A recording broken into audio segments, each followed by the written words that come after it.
Hello, punters. Welcome to the show, punters. Let's dig in, eh? See what we can work out, what sort of winners we can find, lads. All right. Yes. Have a listen, Sarah. NATHO Live, very soon, kicking off. Get ready. Seraphim's got something she wants to say to you before we begin. It's important, punters. Seraphim wants to talk. On, eh? Hey, it's Seraphim here. Yeah, I know. Nathan wrapped the gold Porsche around a pole on Friday, but we pick you up for the weekend. Happens. Starting now. You're here, you're breathing, and if you put your arm up, the mantras make sense. You've got to memorize them. You know the TW. Burn them into your brain, because this isn't a hobby. It's a code. Let's go over them so you remember why you showed up tonight. 1 week is one bet. Trust the process. Hidden merit equals value. Trust the process. Racing has patterns. Rinse, recycle, repeat. Patience is a virtue. I have faith in desolate times. We're W Fing it. We win when you win. Another winner. We're W Fing it. FKYA. Can't bat, can't catch, can't bowl. Put your name badge on. Get in line. You always say prayers at church, right? When you come and watch NATHO Live, you get the mantras to start the show. You know, let's just start the mantras again so everyone understands what's going on. Wait for a few more people to wander in, and then we'll get busy about the show, eh? NATHO Live, Listen. very soon, kicking off. Get ready. Seraphim's got something she wants to say to you before we begin. It's important, punters. Put your seatbelts on, eh? Hey, it's Seraphim here. Yeah, I know. Nathan wrapped the gold Porsche around a pole on Friday, but we pick you up for the weekend. Starting now.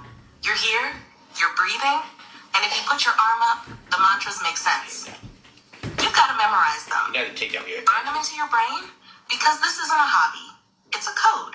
Let's go over them so you remember why you showed up tonight. 1 week is one bet. Trust the process. Hidden merit equals value. Racing has patterns. Rinse, recycle, repeat. Patience is a virtue. I have faith in desolate times. We're W Fing it. We win when you win. Another winner. We're W Fing it. FKYA. Can't bat, can't catch, can't bowl. Put your name badge on. Get in line. What's your name, Dad? I'm NATHO, not Negan. I'm the GOAT. You're the GOAT. You're a goat. Large samples of data punters, equilibriums, Rocky, medians, welcome. means, averages, outliers. Important. God isn't real. The punter known as the GOAT, TPKG, is. I worship only him. You got your TWF bandage. Wear it like a badge of honor. Badge of honor. You crashed, you burned, you pay $9.90 for 9 lives every day. You're fine. Shut the fuck up. You're in the gold Porsche. We're driving fast. Don't talk to the kid next to ya. He smells. His mom's hot. It's the only reason he's here. Count the white lines in the middle of the road, out the back window. You're winning.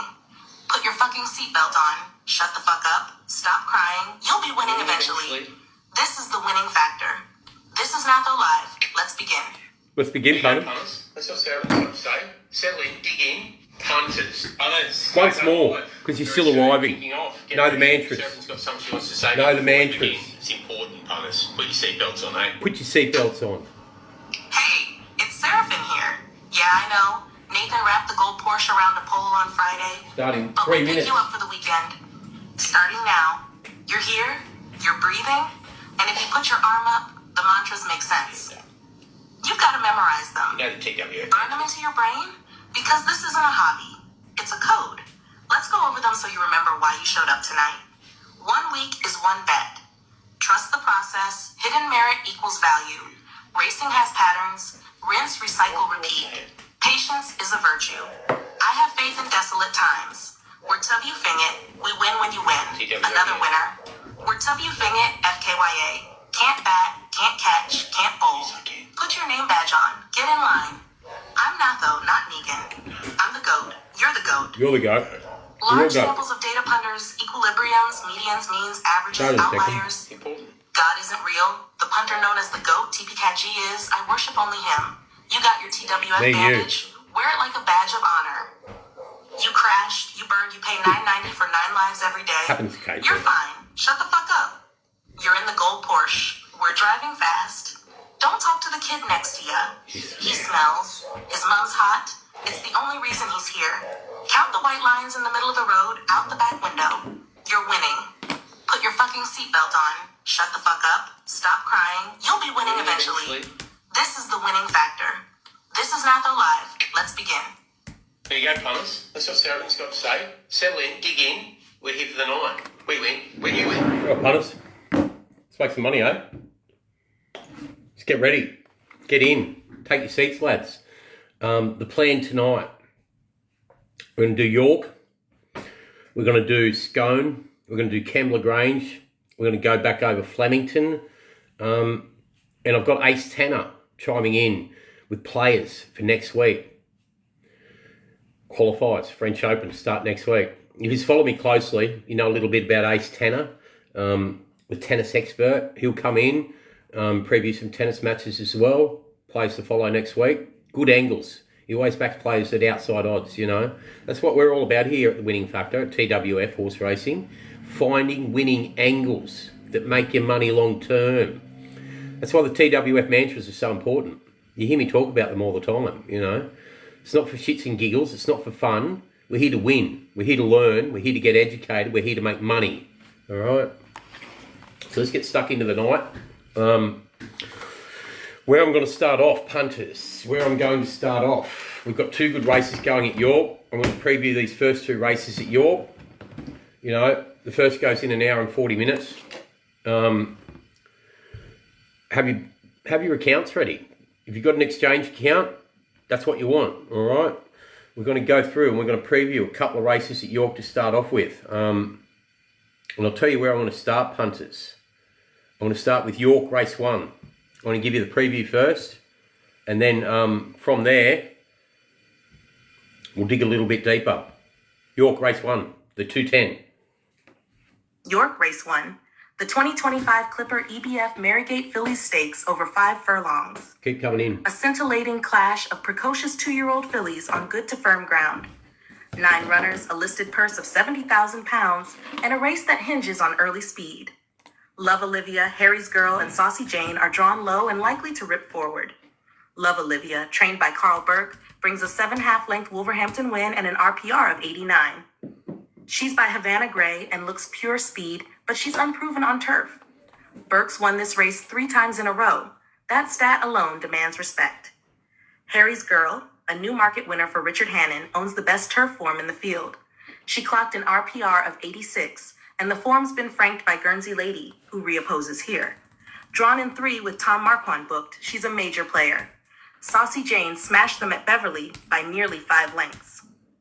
She's got barrier 2 and plenty of speed, but Jack Moreland's lack of big race experience is a small query. Eternal Solace was dominant at Brighton and has a Tasleet pedigree that suits sharp sprints. She could strike late if the race breaks open. Guernsey Lady is consistent and gets barrier 1. Trainer David Evans has won this race before, but her form says she's fighting for a place. Alaskan Light, Arad, Secret Hideaway, and Debutante Solana Rose all have plenty to prove.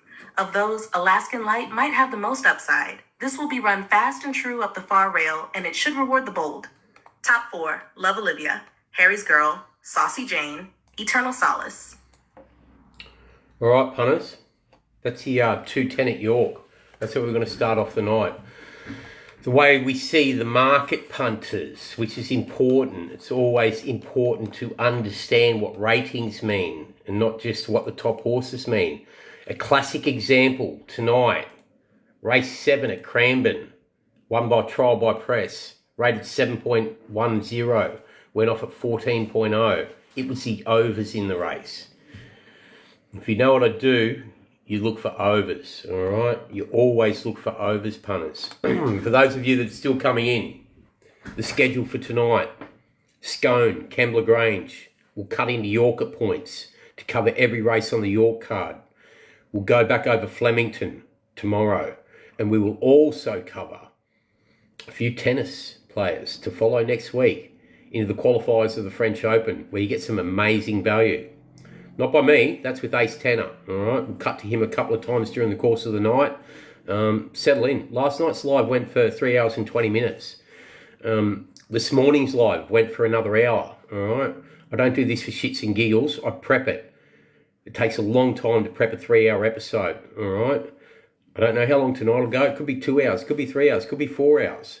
But you've got to get great content that will help you win, all right? That's what I'm here to do, to help you win, okay? That's the objective. The first race at York, Love Olivia, rated 3.20 versus a price of 3.4 being bet on exchanges at the moment. Harry's Girl, rated 3.70, minor unders at 3.0. Saucy Jane, rated 6.4, being bet at 7.4. Eternal Solace, rated 8.5, being bet at 8.8. Guernsey Lady, rated 16.0, being bet at 42.0. Alaskan Light, 21.0, being bet at 30.0. The top end of the market's pretty tight. There's not a lot of advantage to be had there. Lady Olivia is top rated 3.20 versus a price of 3.35 now. There's every chance that Lady Olivia may end up starting favourite in the first race. I'm just going to run back through the first race preview for York because people come in late and we need a prelude before we hit Australian racing, all right, and get serious. York Race 1, the 2025 Clipper EBF Marygate Fillies Stakes over 5 furlongs. A scintillating clash of precocious 2-year-old fillies on good to firm ground. 9 runners, a listed purse of £70,000, and a race that hinges on early speed. Love Olivia, Harry's Girl, and Saucy Jane are drawn low and likely to rip forward. Love Olivia, trained by Carl Burke, brings a 7.5 length Wolverhampton win and an RPR of 89. She's by Havana Gray and looks pure speed, but she's unproven on turf. Burke's won this race 3 times in a row. That stat alone demands respect. Harry's Girl, a new market winner for Richard Hannon, owns the best turf form in the field. She clocked an RPR of 86, and the form's been franked by Guernsey Lady, who reopposes here. Drawn in 3 with Tom Marquand booked, she's a major player. Saucy Jane smashed them at Beverly by nearly 5 lengths. She's got barrier 2 and plenty of speed, but Jack Moreland's lack of big race experience is a small query. Eternal Solace was dominant at Brighton and has a Tasleet pedigree that suits sharp sprints. She could strike late if the race breaks open. Guernsey Lady is consistent and gets barrier 1. Trainer David Evans has won this race before, but her form says she's fighting for a place. Alaskan Light, Arad, Secret Hideaway, and Debutante Solana Rose all have plenty to prove. Of those, Alaskan Light might have the most upside. This will be run fast and true up the far rail, and it should reward the bold. Top 4, Love Olivia, Harry's Girl, Saucy Jane, Eternal Solace. Yeah, it's an interesting race, this. Like, even towards the bottom end of the market, horses like Secret Hideaway by Star Spangled Banner out of an acclamation mare. That's a true speed-on-speed pedigree. Solana Rose by Memis out of a Shamadal mare. Another true speed-on-speed pedigree. The Lokewai Fernandez filly, Saucy Jane at 7.0 out of a Fastnet Rock mare, Seahorn, the French bred. It's well placed as well. Look, it's a really good race. Carl Burke comes here on the back of winning this race 3 times in a row.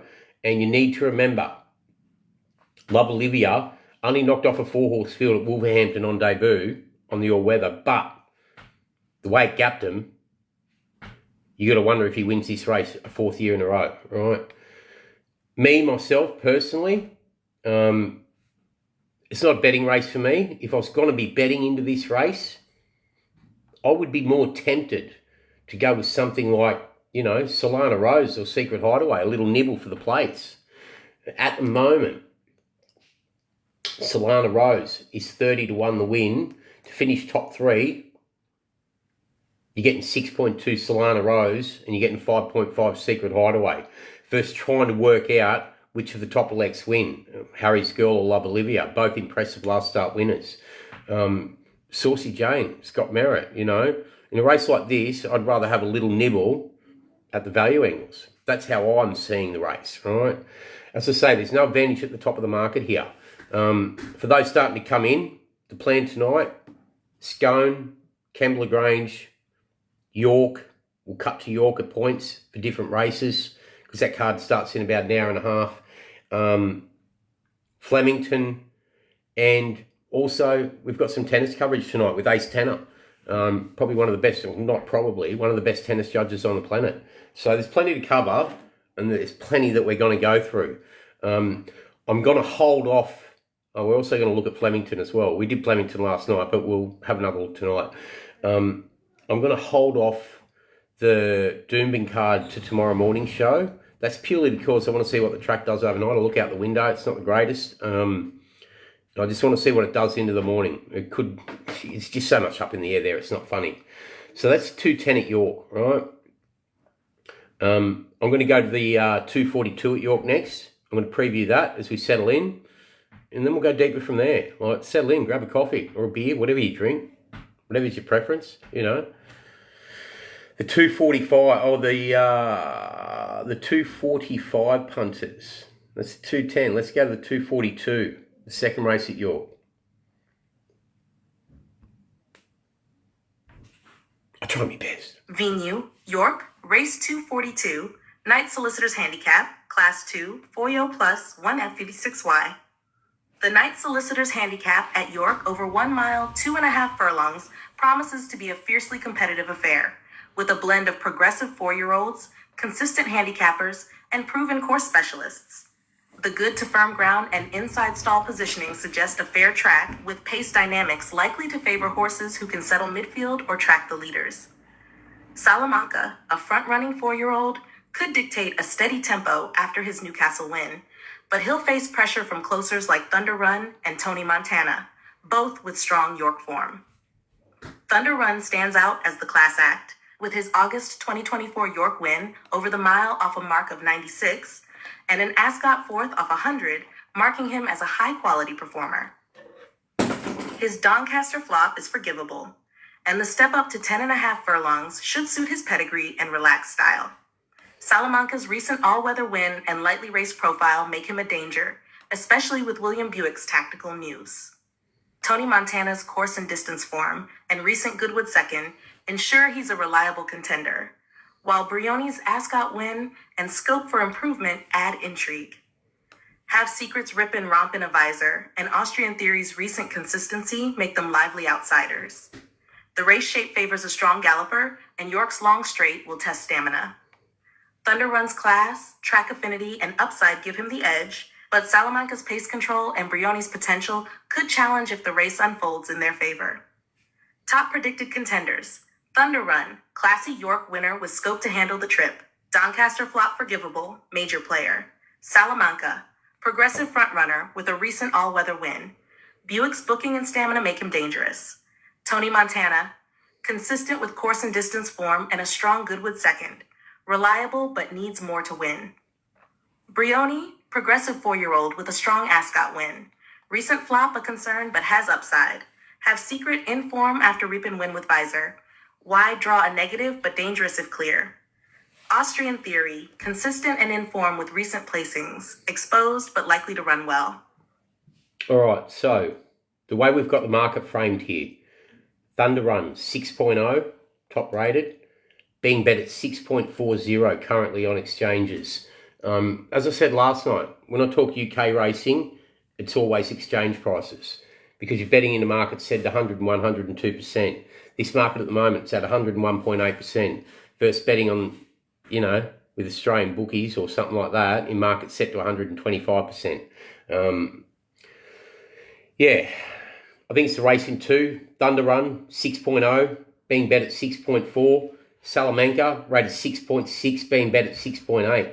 6.0, 16.5% of the market, 6.8. You've got these two to 31% of the market. Combined 3.20. They should be combined 2.50. I think if you revolve your betting around Thunder Run and Salamanca in the 242 at York, race 2 on the card, you're going to be walking away winning. Right? It's a nice way to start the night. There's a lot of content tonight, punters. York, Scone,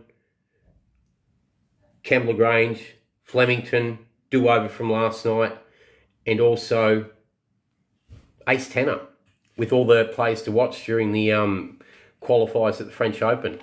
French Open next week, kicks off on Sunday night next week, not this Sunday, but the Sunday after, but all the qualifiers start Tuesday.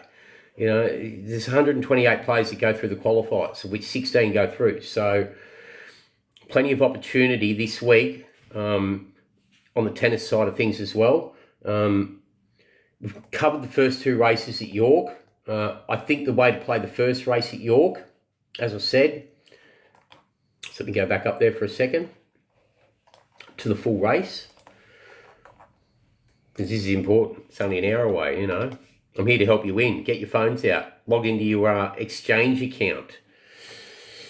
The first race at York is dominated by Love Olivia and Harry's Girl. Love Olivia, the Havana Grey filly out of a Twilight Sun mare, comes through a 7.5 length romp at Wolverhampton. That was on the all-weather. It was in a facile 4-horse field. The Merit, you've got a question. They're coming here, maybe throwing at the stumps, but it is Carl Burke who's won this race three years in a row. Harry's Girl by Harry Angel out of a Brazen Bow mare, has Australian connections on the bottom half of the pedigree. They dominate the market. Currently, Love Olivia 3.3, Harry's Girl now into 2.98.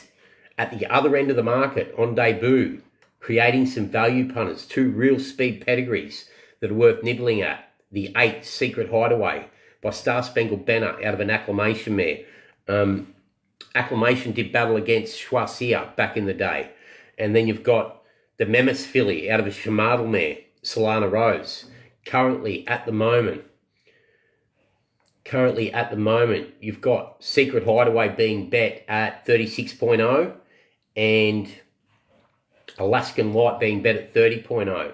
Top 3 finish in a field of 8. 1, 2, 3, 4, in a field of 9. One of them 5.5, the other one 5.0. That mark is currently set 309%, which is about 103.16% each of 3. So that will tighten slightly even more, you would think. Opinion of a good band. I'm doing the full card from Scone. Use Matty T. So yeah, we will get to that, mate. What race is it, brother? I may go there early if you need to get to bed early, or you need to go and spoon your girlfriend, whichever is your preference. But yeah, we'll go there for you, you know. Yeah, so that's the first race at York. The 242, race 2 at York. I think this is a really good betting race. It revolves around Thunder Run and Salamanca. Thunder Run now 6.6, Salamanca 6.8. There's plenty of liquidity in the market, set to 101%, all right? In about 10 minutes, we're going to cut across to Ace Tanner for the first part of his preview.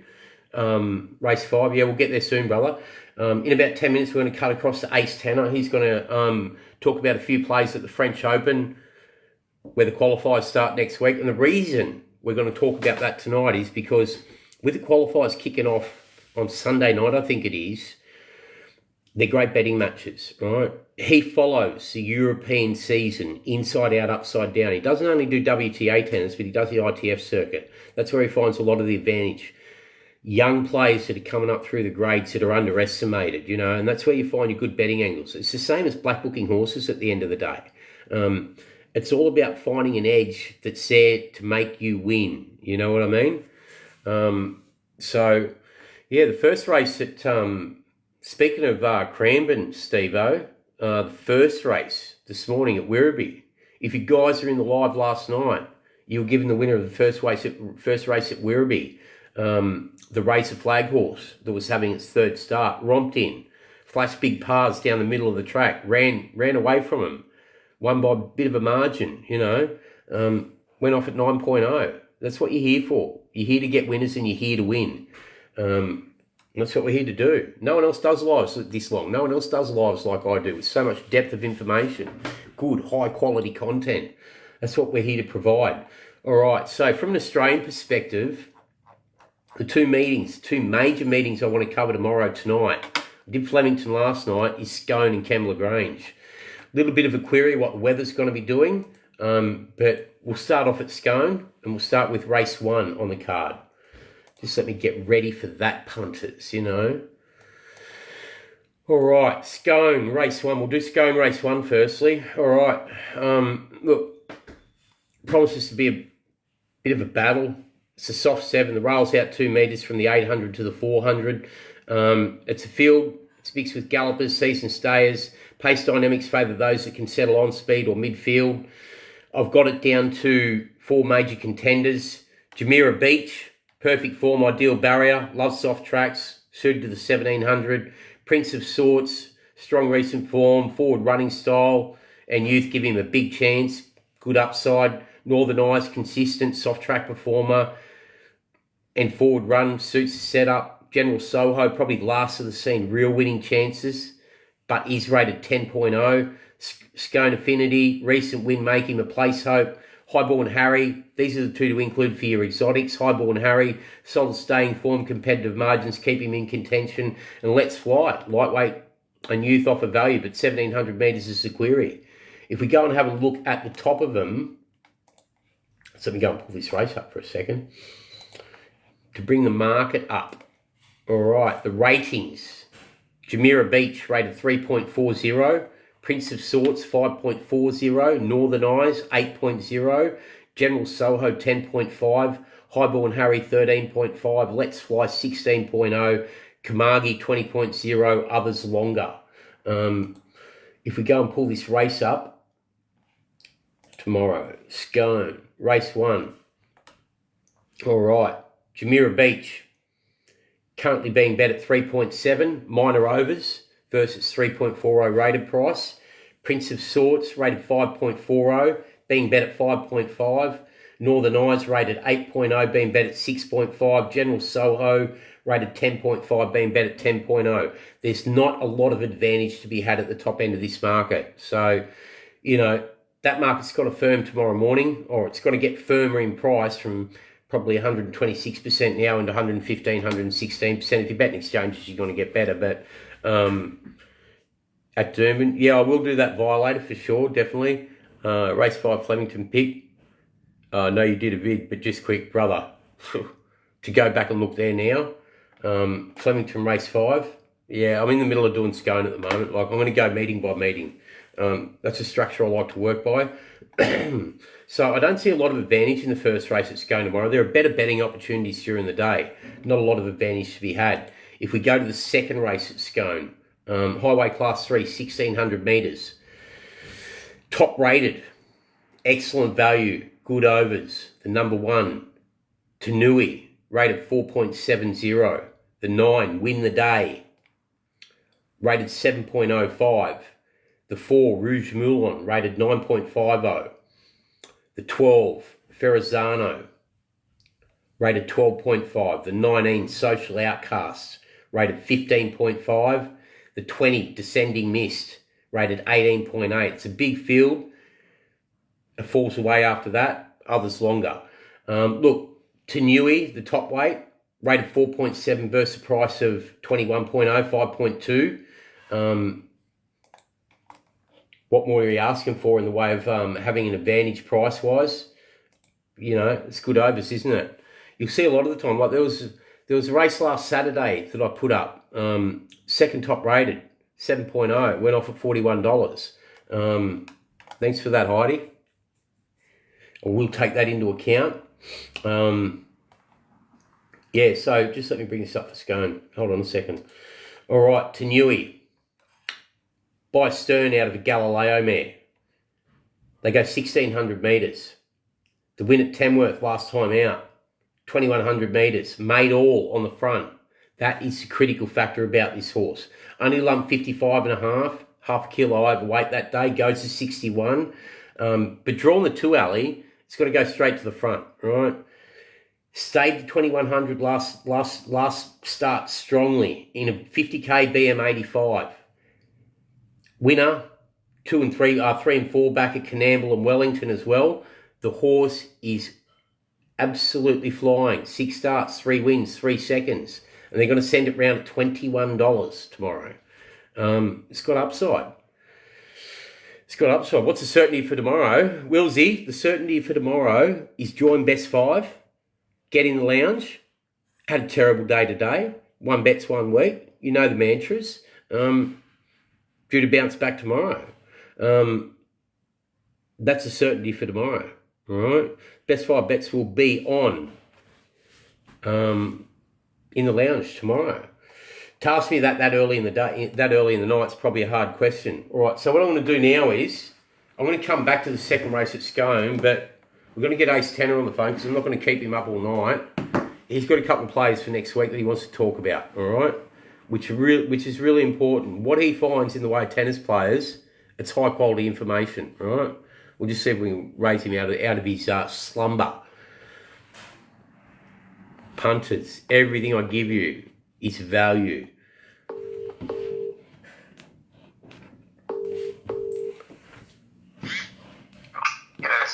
Hey, how are you, mate?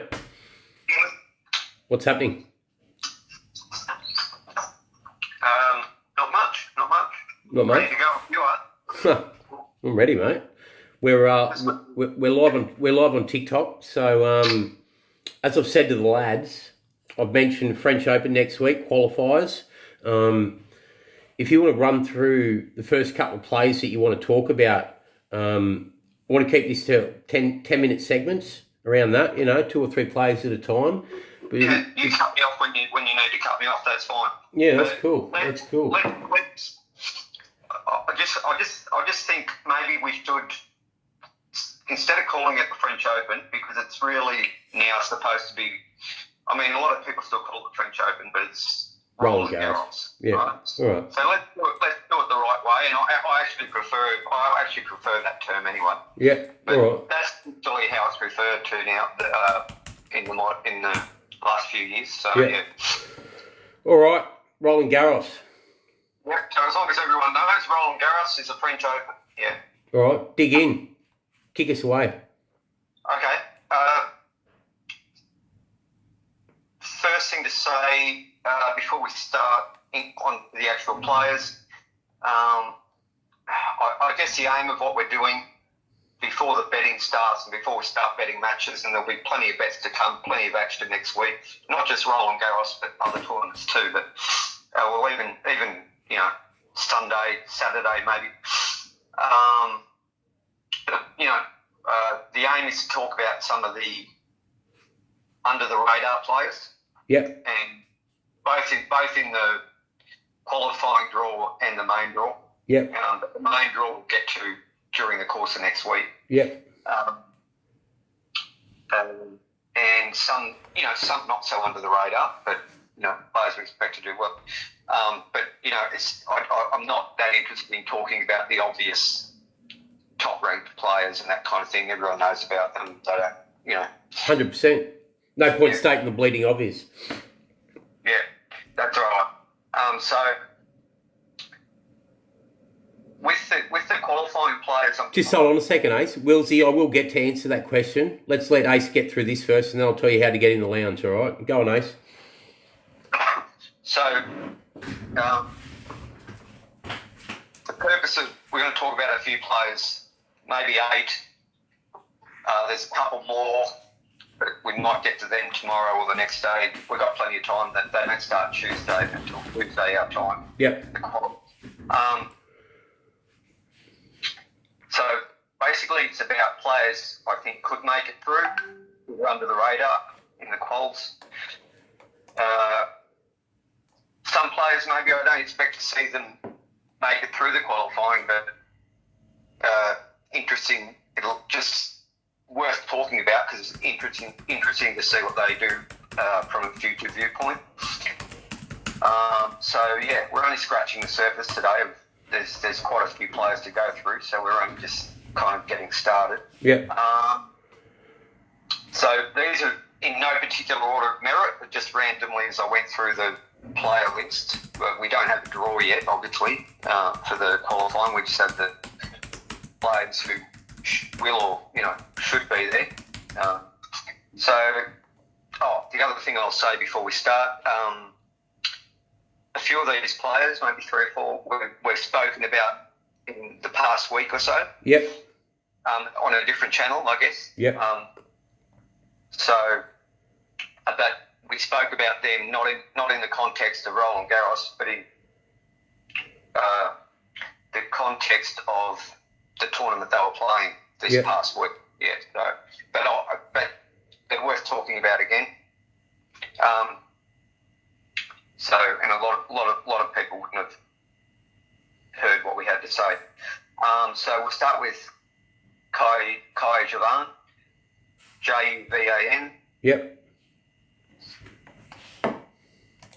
Kai Javan punters. Yeah. So I think I might have called it Slovakian at some point, but no, she's from Slovenia. Yeah. She is in here in the qualifiers on a protected ranking. Right. She would be 5th seed here in the qualifying, but because you're using a protective ranking, you can't be seeded. So she won't be seeded in the qualifiers.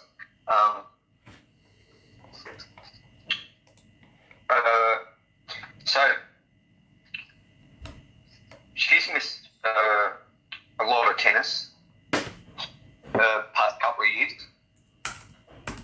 due to personal issues, injury issues. So she's come back this year, taken a while to. She plays clay very well, by the way. I mean, hardcore too, but plays clay very well. So she's looking good. She had a good run a couple of weeks ago in Saint-Malo in France. WTA tournament there. She made the final. She made the final. It took Osaka to beat her there. So yeah, she's been prepping for this. I would. What's your expectation with the through qualifiers? Like, are you expecting her to make the main draw? Firstly. Yeah, that's what I was about to say. I think if she carries on that form from Saint-Malo, I think she'll make it through. But it's 3 qualifying rounds. Have no doubt. It's very tough. You're going to come up against tough players. But at Saint-Malo, on her way through to the final, she didn't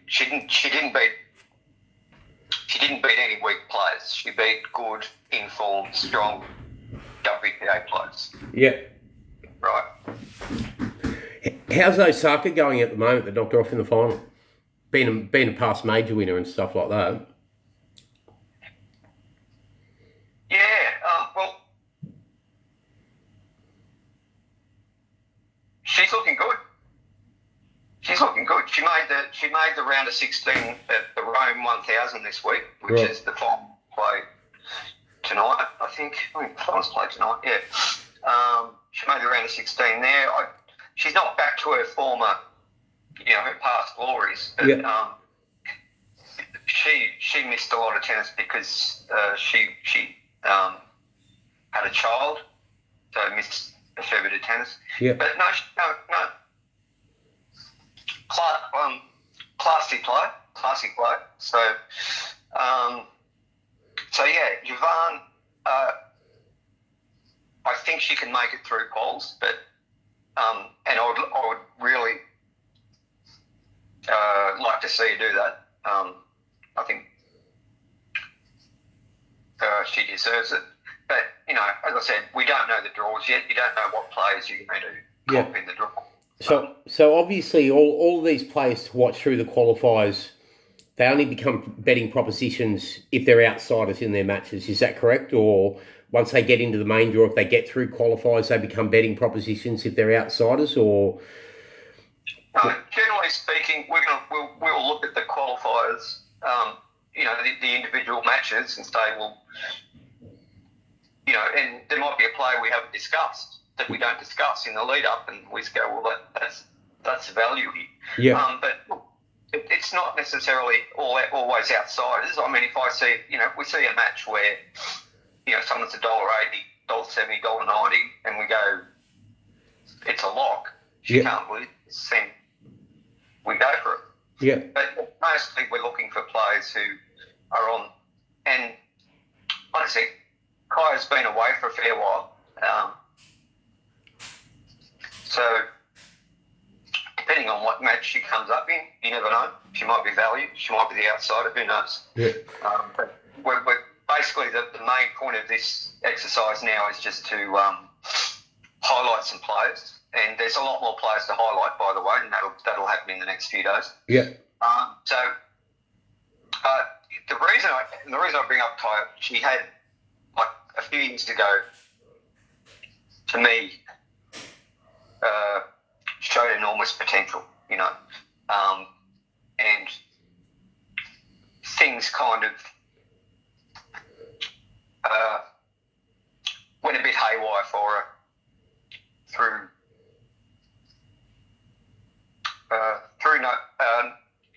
no fault of her own. So she's just trying to get her career back on.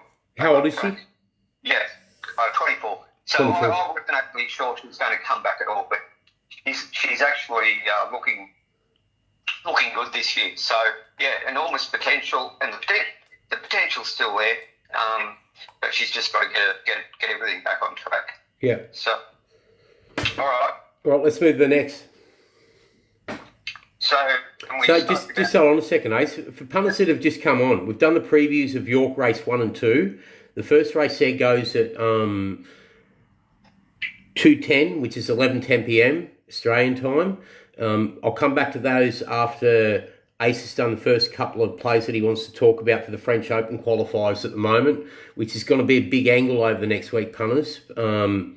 Content-wise on ace.highlights 8 and also on twf.horse.racing. I'll lean across that way to give Ace extra exposure. But outside of that tonight, we're also covering Scone, Kembla Grange, the full card at York, and also we'll have a look at Flemington tomorrow as well. Doomben, I will hold over for tomorrow morning's show because I want to know what's going on the weather there. Ace, can you spell Kai's surname again? Saintly's asking. Juvan.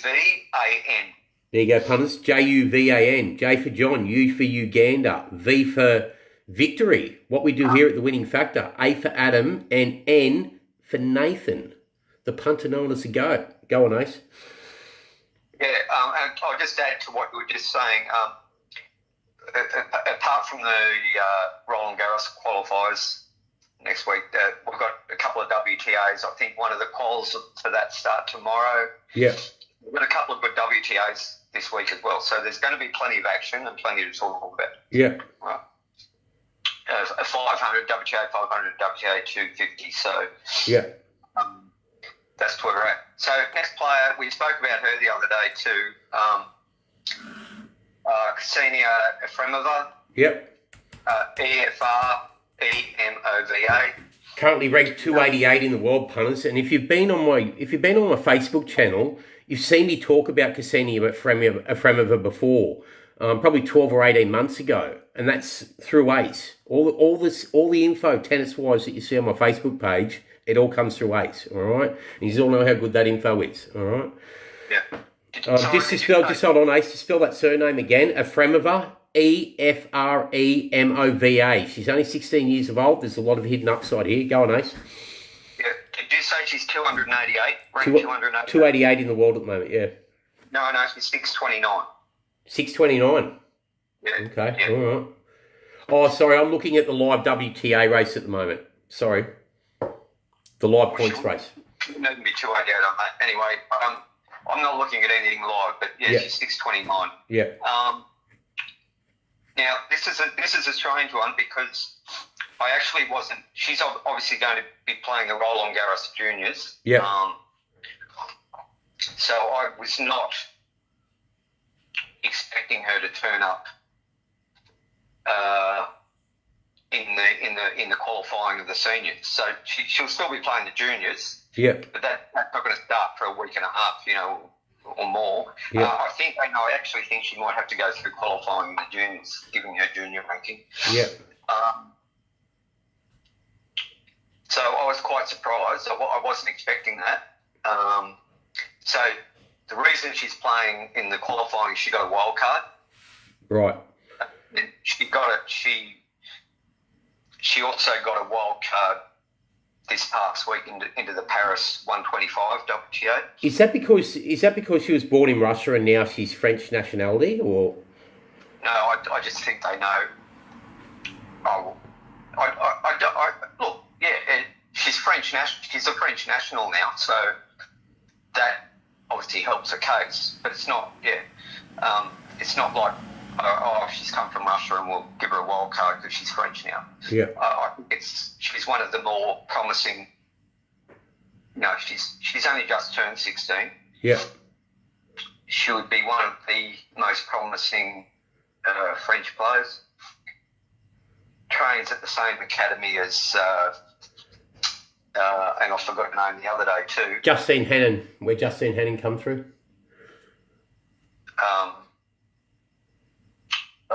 The remaining. Geez, her name Sonia is- Hallett. Sonia Hallett.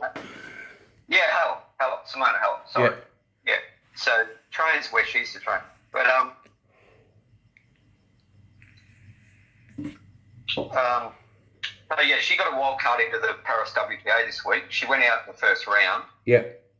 I have to say, like a couple of years ago, I watched her play a second round juniors match at the Australian Open live. Yeah. Speaking to her team there at the time. I've been a little bit. I was expecting more from her in seniors so far this year. Not that she's concentrating on the senior tournaments. Juniors is still her main focus. But I just think there are some matches she lost that I just think she should be coming through on, or at least putting a better thing up. I'm not denigrating her. She's 16. She's still developing, and I want to see how she develops. But what I will say is, at the end of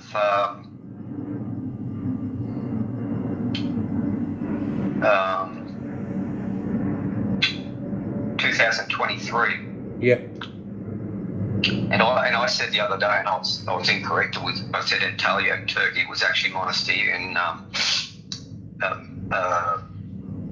Tunisia. She was a young, and it was towards the end of that year. In fact, it was the last tournament there that year in December. ITF senior tournament. She went through that, the entire tournament, in straight sets. She was 14 at the time. She was 14, or maybe about to turn 15, I forget. But she was 14 at the time, and she was the youngest player in 20 years to go through a senior tournament. In straight sets. Came through qualifiers as well, by the way. So it's 7 straight matches. Yeah. And all in straight sets. Wow. So, like I said, just not sure where she's at the moment. Yeah. But it's good to see she's in here at the. Could be playing the juniors, no doubt, but she's got a wild card into the quality. So, the thing about her game is she's lightning fast around the court. Yeah. Great anticipation, gets everything back. Yeah. When she's at this. So we'll see. Just hold on a second, Ace. I want to tell you something, right? Don't come in here and tell me and try and tell the punters that are in here about King Colorado at 40-1. What you need to do is get on your bike, go to YouTube, watch the 3 videos that I put up there. They're all time-stamped. I was the first person to tip King Colorado at 40-1, all right? It was backed into 14-1 because of 2 reasons. The weight of professional money and the fact that I had it up on YouTube so early, all right? And I think you'll find Lizzie Gels will have something to say to you about claiming that you're the first person to tip it as well. You carry on like that again, you're going to get muted, put in the corner of the room. And that's exactly what I'm doing right now. So just hold on. Keep going, Ace. You're all right. I'm just going to mute this joker. I'm going to add something to that you've just been talking about. Yeah. People don't realise how easy. Where was that race? King Colorado and the JJ Atkins back in 2023 or whatever it was. Yeah. Look, the market gets moved very easily. It's not hard for a 40-1 shot. Once someone's got a following and people are following that, it doesn't take a lot of money to get it into 14-1. Anyway. Exactly.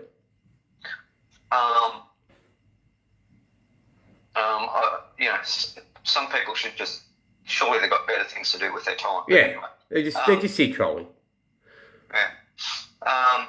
So that's her. We've covered Ksenia. Do I expect her to get through qualifying? I probably don't, because I just don't. I'm not sure she's where she should be at the moment. Remember, she's only just turned 16. From what you're saying to me, I'm starting to think that she's using the qualifiers as a lead into juniors the week after, into the junior rolling games. And that's what I assumed with the Paris WTA when she's playing that this week.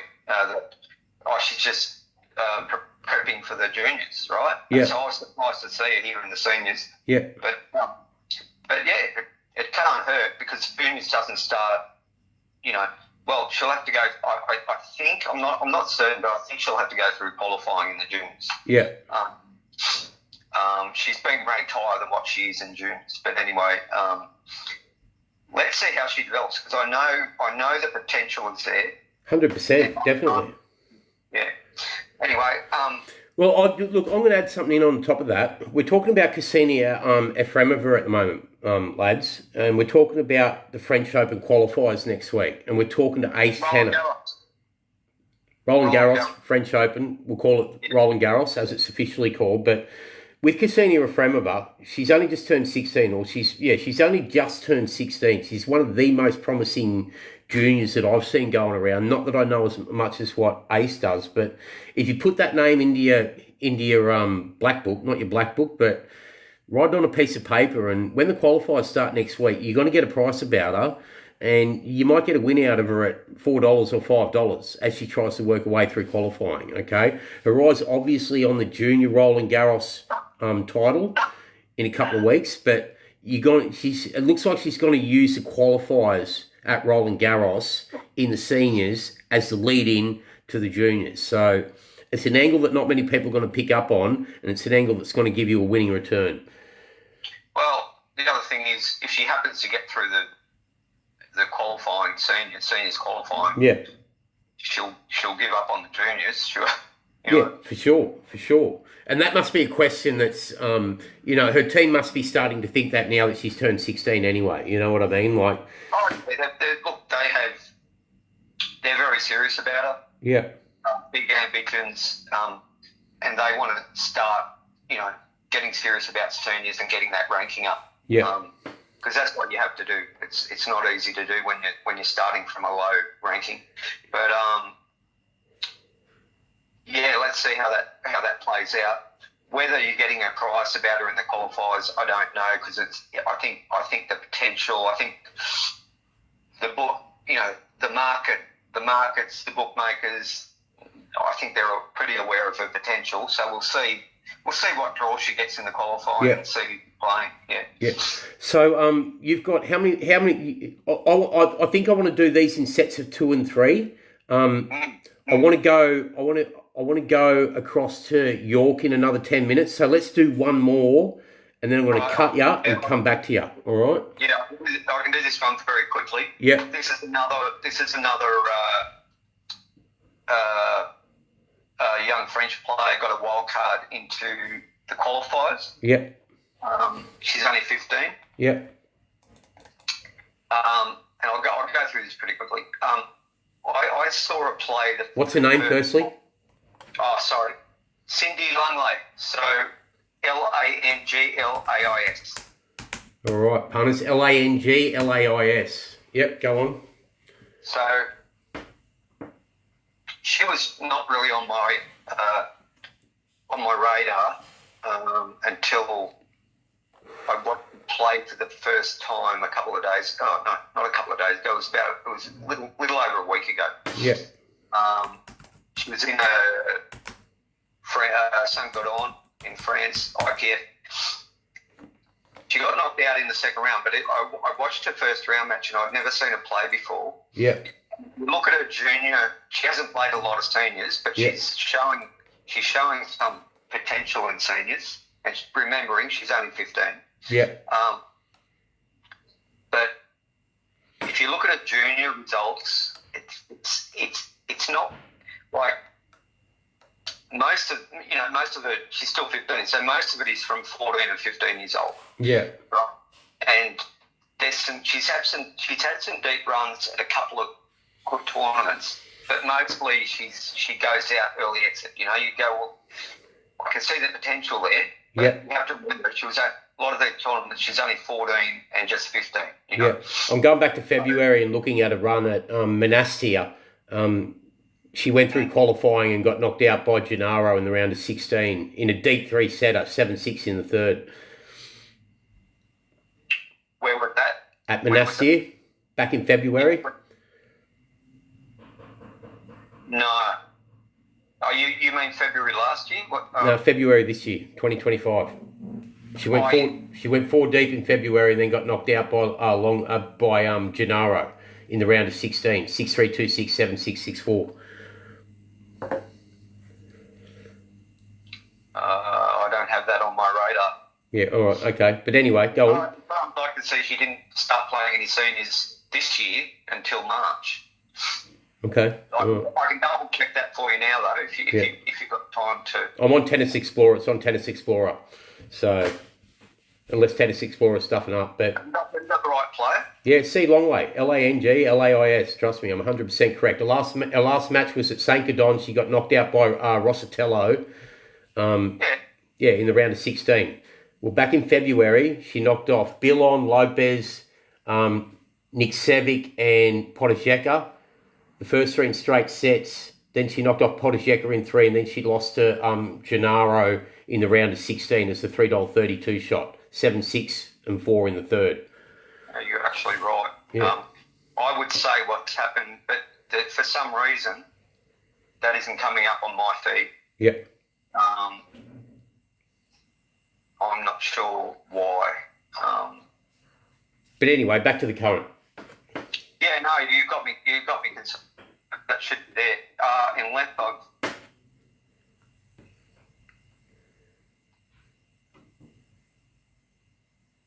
yeah, there it is. No, you're right. Of course I'm right. The goat's always right. It's never wrong. I had to refresh what I was doing. But that was on hard court. This is clay, but like I said, she's shown ability on both surfaces. I wouldn't read too much into that Monastery one. It wasn't, how do you say, it wasn't a strong tournament. Yeah. But as you know, as we've pointed out, she's 15. So what do you expect? What are you expecting to see here in the French Open in the Roland Garros qualifiers with her? Well, this is what we're talking about earlier. Some of these players we're going to talk about, I don't expect them to make it through, and I don't. Yeah. However, she's got the wild card here. Yeah. And the only reason I'm talking about it, basically, she's shown some potential in juniors, especially for her age. But the thing, I guess, about her is, I watched that match, and it was against Manon Leonard, a French player I have quite a bit of time for. She's a bit under the radar, and I would imagine I don't think she's in qualifying here. I would imagine she's in the main draw. It might be a wild card, but I would imagine that's the case, unless I just haven't seen her on the list in the qualifying. But so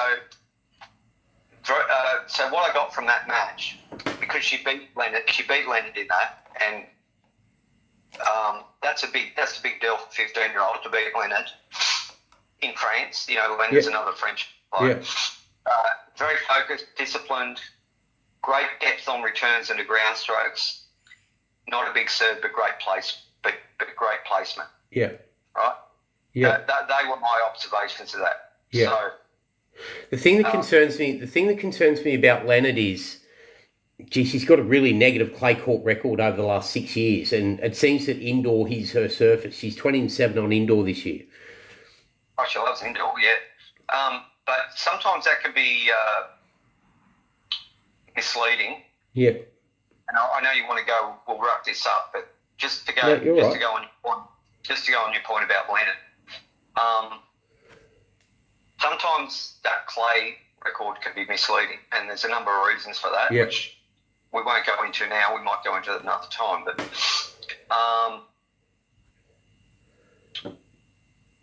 yeah, correct. Hard court is her surface. Yeah. However, back to Leonard. Look, the record looks bad this year, and it looks bad it looks bad the year before that. In fact, it looks bad every year if you're just looking at the results. However, she takes a lot of players, a lot of good clay players, to 2 tight sets or 3 sets. Yeah. yeah, you're right. The results aren't coming there on clay, but I'm still not prepared to write her off on clay, Leonard. Yeah.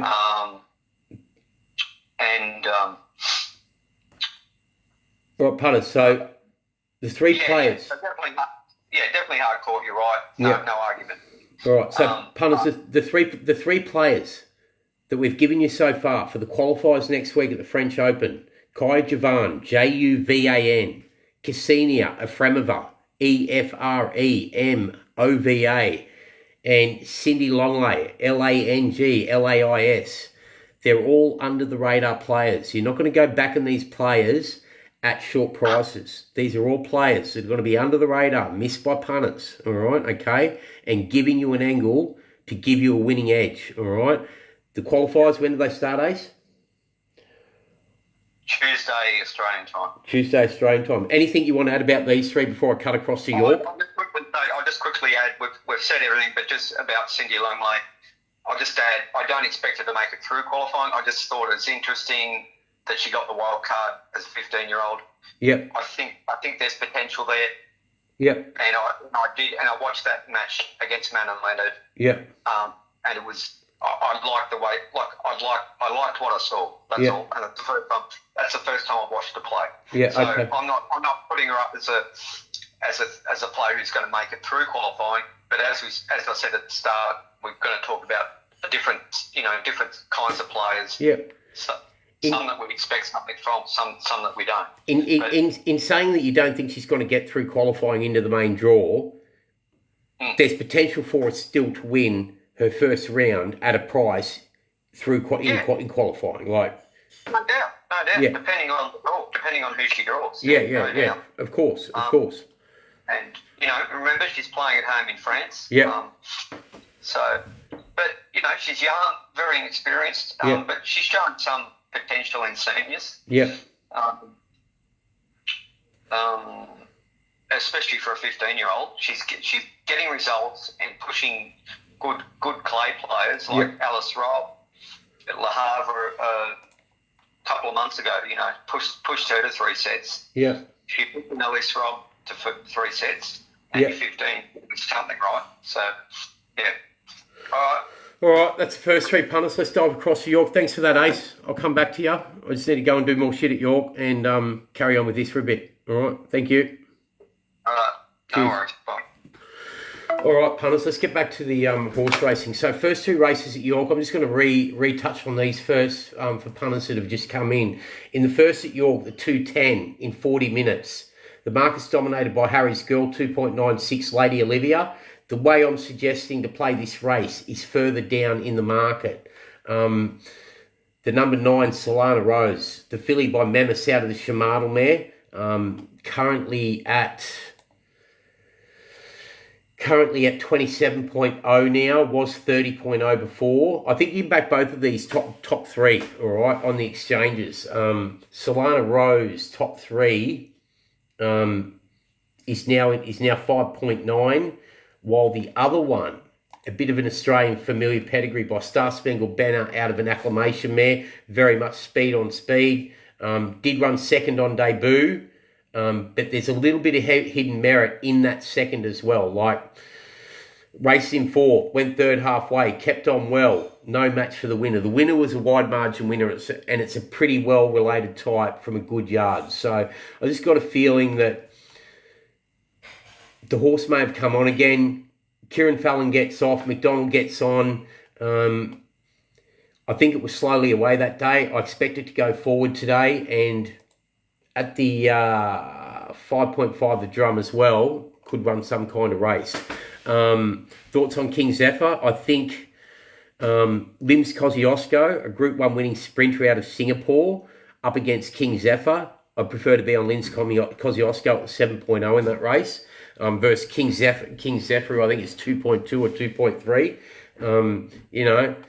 Eventually picket fence runs do end. All right, let's go back to Scone, which is where we're at, what we're concentrating on at the moment. Just let me go and pull this up. Where was I? Scone, over here.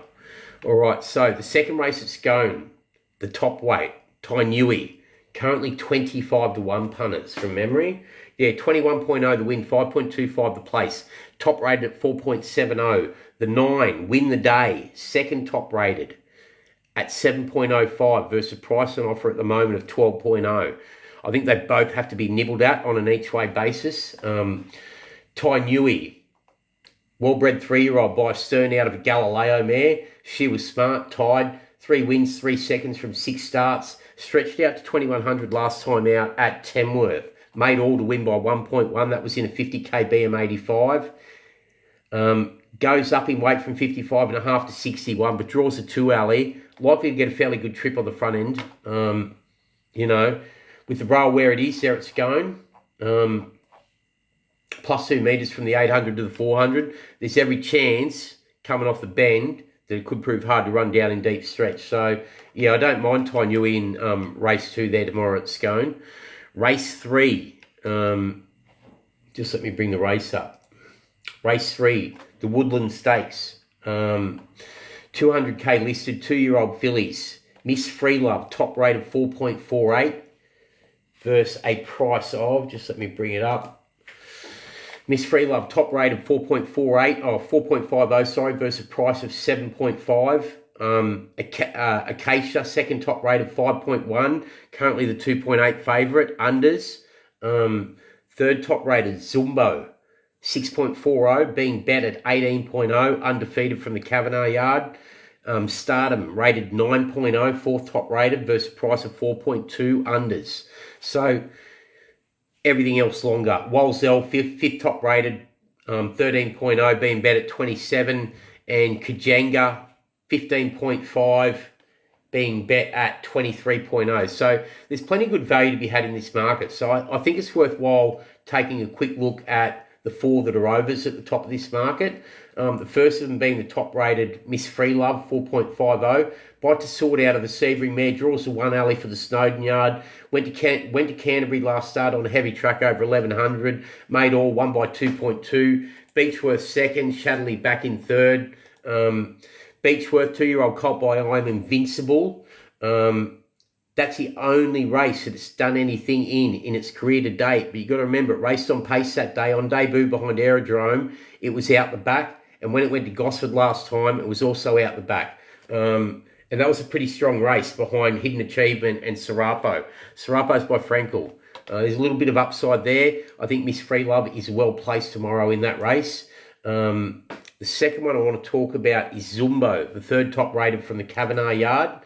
Just let me go to it. Once again, by Zoostar out of a Fastnet Rock mare, draws the 5 alley, went to Grafton on debut, won by a length, not much of a win you say, but then went and won the Miss Finland, which is generally a pretty good race. Did it on a heavy track, led, looked on at the 400, battled back, won by 0.6 of a length. I just think there's more scope there, out to 1100 now, drawn the 5. I think it'll stalk. Zoostar out of a Fastnet Rock mare. It's going to come on. It's the 24th of the 9th foal. Being a relatively early foal, you expect it to keep on progressing. On the 2-week back up, what price are they going to bet about it again? Zumbo? 18.0. And the other one I'm going to talk about is Walzeel, the 7 from the Chris Lee's yard, quickly. And I'm only talking about these 3 because they're right at the top of the ratings and they are the value angles. Walzeel, Bite to Sort out of a Schnitzel mare, comes into this first up from a spell, broke its mate at Ipswich, made all, win by 4.5. Yes, it was on a tight turning Ipswich track, but absolutely put them to the sword as it was expected to as a 1.45 favourite. Its first trial was back in November at Wyong, where it knocked off Impact Stone and the Magic Man. Then it went to the debutante behind Vain Girl. Ran okay there, not disgraced, beaten 4.5. Given 2 soft trials coming in. Chris Lee's come here with intention. I think the horse needs to be respected. The pedigree says it's going to come on. It's a late October foal. That first preparation in December, January, being a late October foal, December, January, it's going to come on leaps and bounds for that 4 months later. All right. To Sort, doing a good job as a stallion. Yeah, I expect the horse to go all right tomorrow. I think it's overs. So the top 5 there, Miss Free Love, Acacia, Zumbo, Stardom, Walzeal, and Kajenga.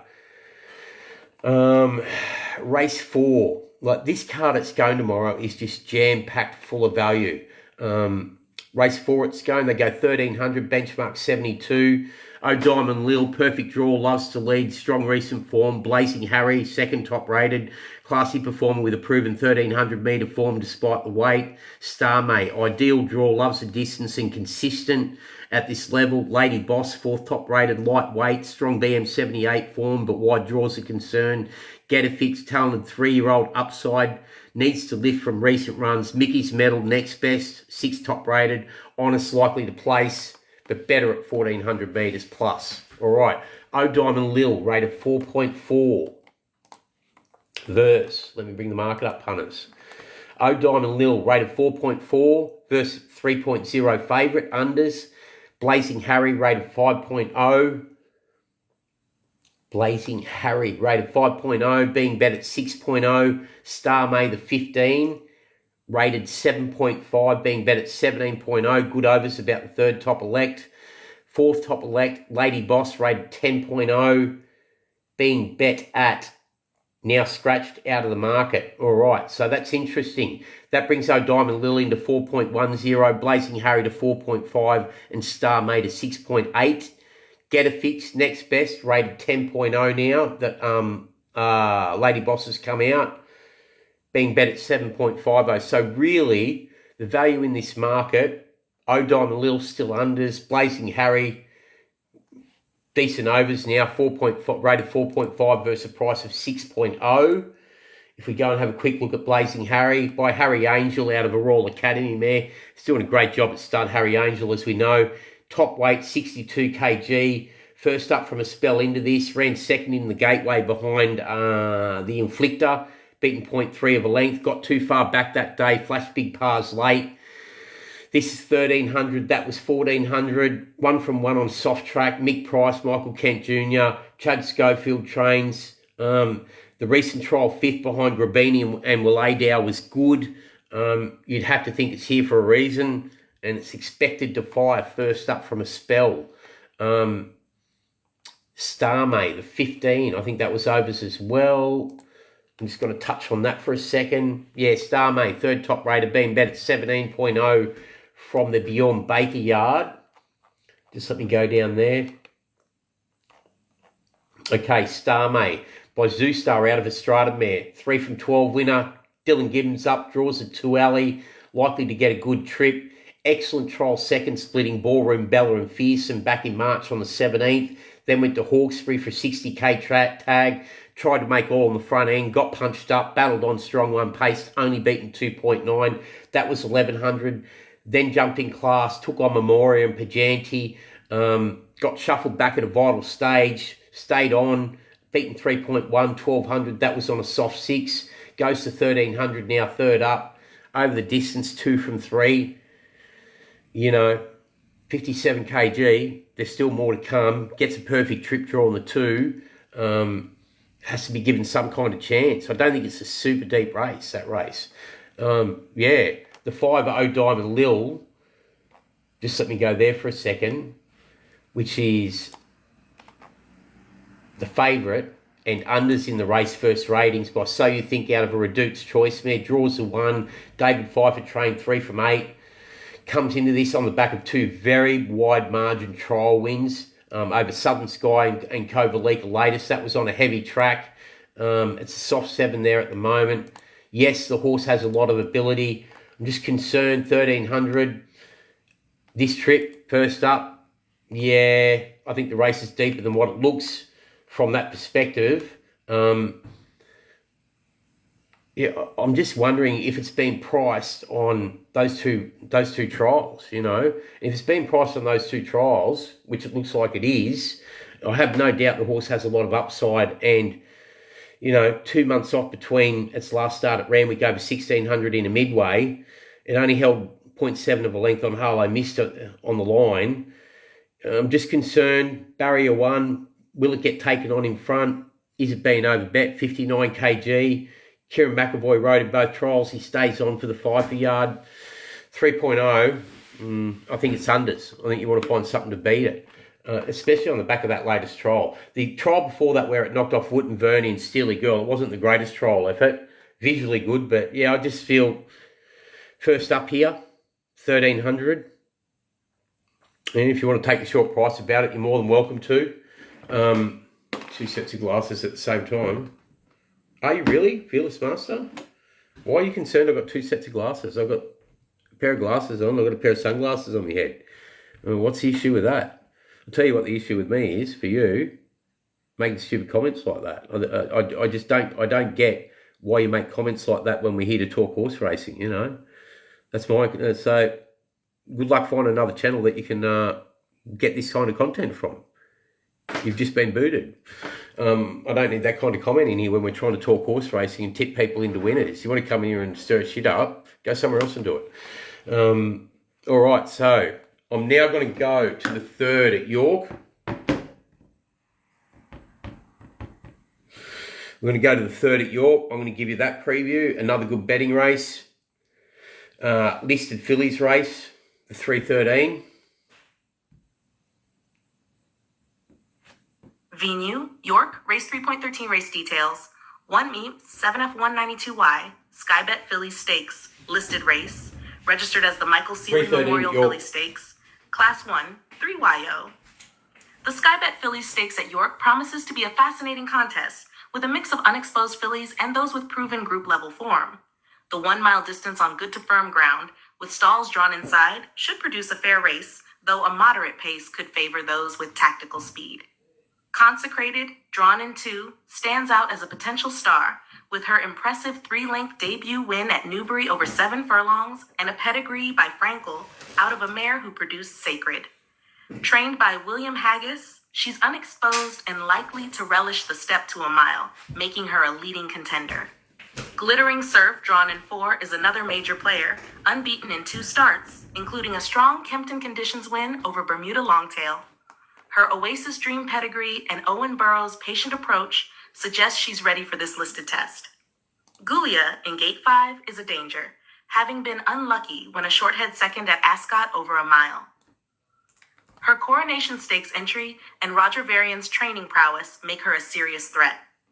Serving with Style brings the best form, with a Group 2 second in the Rockfell over 7 furlongs, but her Doncaster flop over a mile on good ground raises concerns about the distance and surface. Elsie's Rouen and Troya are each-way chances, with Elsie's Group 3 third at Newmarket and Troya's Group 3 fourth indicating they can compete at this level. Bermuda Longtail and Kon-Tiki are progressive, but face tougher tests, while the third star looks outclassed. The race hinges on whether Consecrated's potential matches her pedigree or if Glittering Surf and Gulia's experience prevails. A moderate pace could see a bunched finish, but York's galloping track should suit the classiest fillies. Top predicted contenders: Consecrated, impressive debut win, elite pedigree, and Haggis training make her a potential star. Suited to 1 meet and well drawn. Glittering Surf, unbeaten in 2, with a strong Kempton win over Bermuda Longtail. Ideal draw and progressive profile. Gulia, unlucky Ascot second, and Coronation Stakes entry highlight her potential. Varian's expertise and good draw boost her chances. Serving with Style, Group 2 Rockfell second is top form, but ground and distance concerns temper expectations. Burke's class helps. Troya, Group 3, fourth in Cataract win show promise. Walker's track record and 1 mean suitability make her an each-way chance. Elsie's Rouen, Group 3 third is strong, but Doncaster flop and wide draw are concerns. York win adds appeal. All right. This market, Scone, York, the 313, top-rated, consecrated, 4.5 versus being bet at 3.9 currently. Second top-rated, Glittering Surf, 5.2, being bet at 6.0 on exchanges. Third top-rated, Gulia, 5.8, being bet at 4.3 unders. Next top-rated, Serving with Style, 7.8, being bet at 18.5. What's that looking like from an each-way perspective? Let's go there for a second. The 313, the 8, Serving with Style. I'm just going to have a look at this, and then I'm going to give you the 345, the Yorkshire Cup, and then we're going to go back to Scone 5 and 6 next. Okay. 1 mile. Serving with Style by my half around the King's Best Mare, the bottom half of the pedigree. The King's Best Mare, Queen's Park. She's also got Sir Boris, RPR rated 108 by Due Diligence. This one looks potentially like it's going to be better than Sir Boris long term. But the thing you need to remember, Sir Boris is the son of Due Diligence, and Due Diligence being by Warfront and Mahatha being by Showcasing, different nicks on the top half. But Serving with Style come through a second to bubbling last time out. Led, drifted right from over a furlong out, soon headed, kept on. That's fourth career start, tail end of last prep on a soft track. Gets back on top of the ground now. You'd have to think it's not going to be as much as a stamina test. The mile here versus 7 furlong that day on soft ground. Smaller field. Serving with Style may get away with something on the front end. Carl Burke trained. He loves this meeting. The yard's in form. Yeah. Clifford Lee's ridden both times that it's won. When it won on debut, a good to soft at Carlisle, then on soft ground at Goodwood, over 8 furlong. I've got no problem with getting the trip. I'm just wondering whether Bubbling got the soft sit on it that day, and what price are they going to send that around? Or the form around Bubbling is going to stack up, dropping back here. Consecrated the 2. Yes, by Frankel, won a Newbury maiden by 3. He's got to take another step up in class. Second top-rated Glittering Surf, the 4 by Oasis Dream out of a Frankel mare. It's 1-2 on end, both on the all-weather. It's another step up in class. And third top-rated Gulia by Knight of Thunder out of a Holy Roman Emperor mare. Went to Doncaster on debut, second to World, then beaten a short head by Victory Queen in a 21k race at Ascot. There's plenty to suggest that Serving with Style would have come on from last prep. It's first up here into this. Carl Burke wouldn't have come here without thinking he's some kind of hope. So at 17.0, J Racing, you've got no clue. Does it sound like I'm talking AI, does it? Go and have a look at some of my previews. You've obviously got no clue if you need to be sitting here and you think you know what you're talking about. See you later. Bye. You can go and do some XYZ racing, is what you can do. Anyway, yes, punters, you want to come in here and start abusing me when you've got 34 followers and you follow 178 people. Exit stage left, all right? It's not worthwhile. Absolutely not worthwhile. Yes, all right. I think there's an angle there for you with Serving with Style. I'm going to go and give you the 345, and I'd love any of yous to produce the content that I produce, even if I do use AI to give me previews and stuff like that. What, do you think I sit here and bet via what AI tells me to all day, every day of the week? It's called putting together high quality content. The 345, the Yorkshire Cup. Here you go. York, 345, Boodles Yorkshire Cup Stakes, Group 2. There you go, toil. The Boodles Yorkshire Cup Stakes over 1 mile, 6 furlongs promises a fascinating clash of proven class and emerging talent on good to firm ground. Rebel's Romance stands out as the horse to beat, bringing elite Group 1 form from the Breeders' Cup Turf and the Dubai Shima Classic. His official rating of 123 and devastating turn of foot make him a formidable contender, though the 14-furlong trip is uncharted territory. His ability to quicken off a strong pace, combined with William Buick's tactical brilliance, should see him hard to pass. Sweet William, a dour stayer, brings strong credentials with a Doncaster Group 2 win and a near miss behind Kyprios at Ascot. His course and distance form, second in the 2023 Ebor, is a major plus, but a 209-day layoff and the sharper 14-furlong trip could expose him against speedier rivals. Continuous, the 2023 St. Ledger hero, has been inconsistent, but showed enough in a Jebel Ali Group 2 third to suggest he's not done yet. First-time blinkers and Ryan Moore's genius could spark a revival, especially given his York winning form. Epic Poet is the dark horse, having surged in 2025 with a maiden win and a Dubai Gold Cup third. His closing style suits a fast pace, and David O'Mara's magic touch makes him a threat. Alsakib, a course and distance Group 3 winner, has the track know-how, but needs to rebound from a poor Ascot run. The race shape favors a solid tempo, with Continuous and Sweet William likely to press early, setting it up for closers like Rebels Romance and Epic Poet. The track's good to firm surface and inside stall bias should benefit low-drawn runners like Rebels Romance and Alsakib. Expect a tactical battle where class and finishing speed prevail. Top predicted contenders: Rebels Romance, elite Group 1 form, high rating, and finishing speed make him the standout despite the trip query. Epic Poet, late bloomer with strong 2025 form, his closing style suits the race shape. Continuous, blinkers, and more could reignite his 2023 class. York form is a bonus. Sweet William, course and distance form and staying power keep him in the mix, but fitness is a concern. All right, small 5-horse field, facile staying test, where pace is going to become the major factor. All right. Yeah, how to read that? I think it's Rebel Romance that gets away with the right trip. He's high class. The Maidan 4th behind Denon Desal. Is that the run to go on, or has he got over that? Is he really second up into this?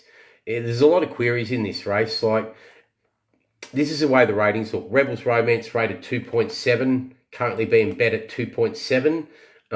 Epic Poet rated 6.4, being bet at 6.8. Continuous rated 7.0, being bet at 4.8. Sweet William rated 8.5, being bet at 5.5. And Elsa Kid rated 12.8, being bet at 9.8. There's not a lot of advantage to be had in this market. If you want to trust the exposed form, you have to think that Rebels Romance is the top elite, but there's no advantage there. And I know, if you want to read the pace and try and predict what a few of these are going to do first up, yeah, it's a pretty tough race to try and work out for mine. It's not a race I want to get heavily involved in. It's not a race I want to get involved in at all. Rebels Romance is a standout Group 1 performer in the race. Scone race 5 I'm going to go to next. And I know I'm skipping between Scone and York at the moment, but a lot to cover, you know. Not here for shits and giggles. Just hold on a second and we'll go there. Scone race 5.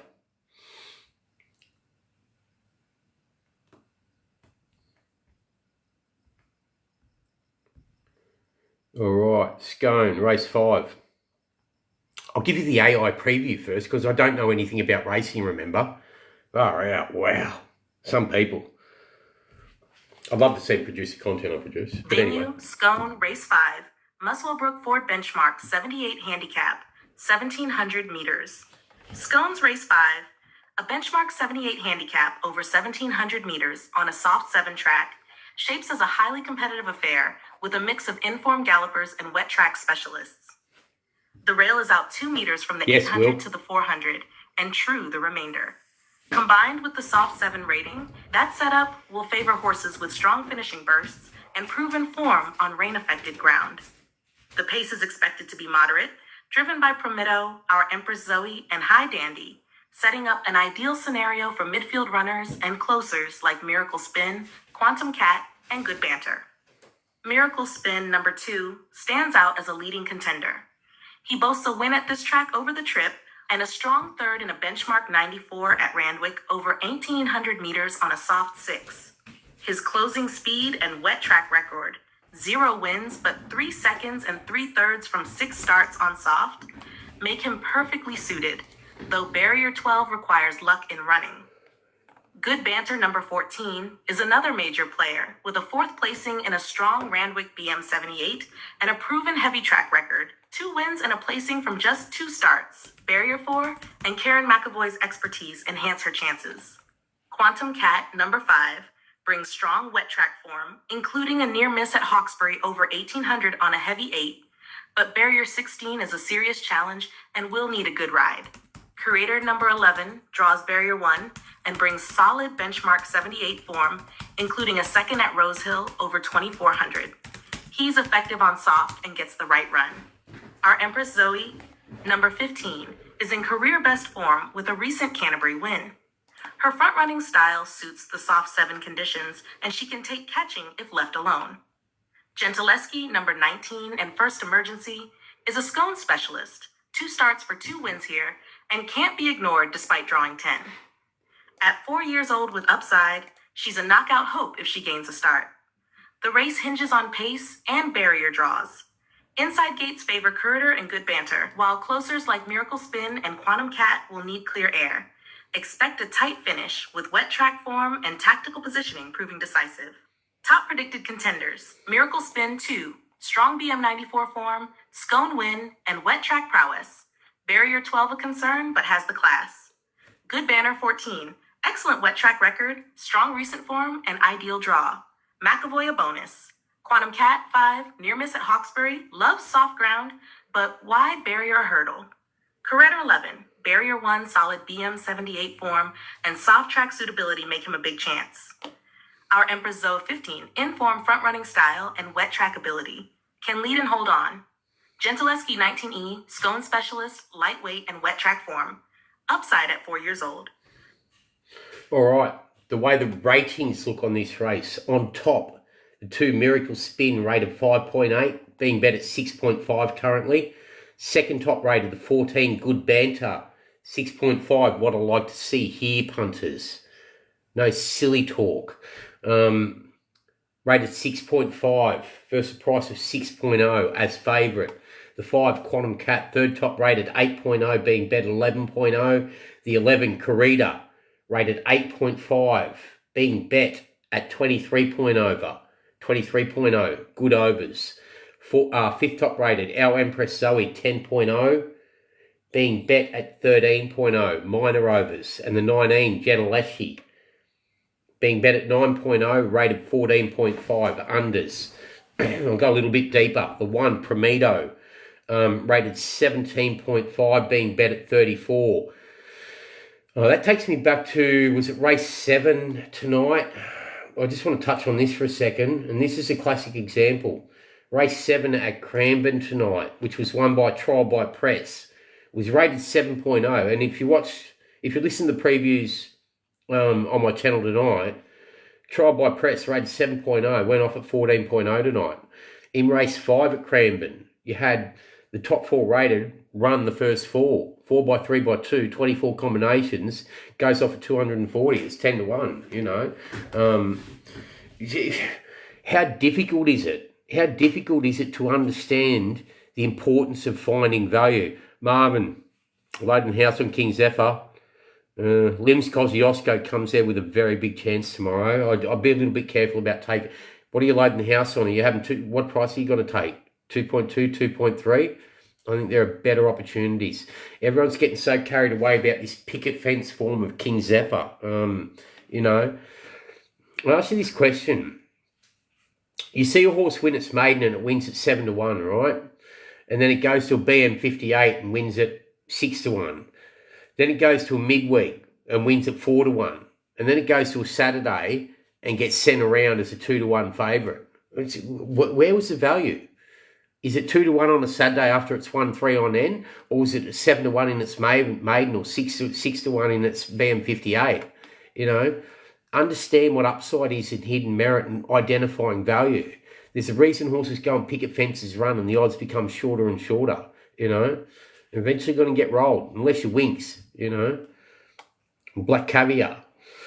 But anyway, punters, I only ever backed Black Caviar once in its career. I think it was his second career start from memory. But anyway, I'm just going to finish off this race. Miracle Spin, top rated. They go 1,700, benchmark 78 for 160k. Miracle Spin by Pivotal out of a Galileo mare. Close hard behind 2 very good horses last time out, Le Vampire and Zaphod.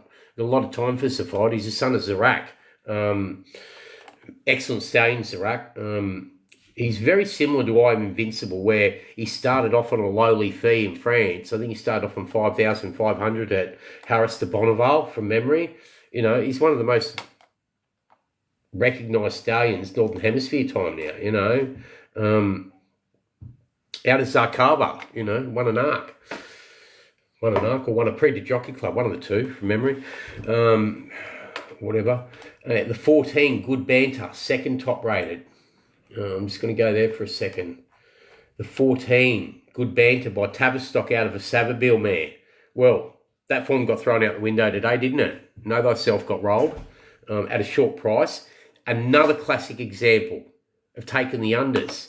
If you go to TWF Horse Racing, right, and you have a look at the ratings on that race in the blog, the second top rated horse won the race, big overs. Know Thyself, they sent around 2.4, 2.5 last time I looked, you know.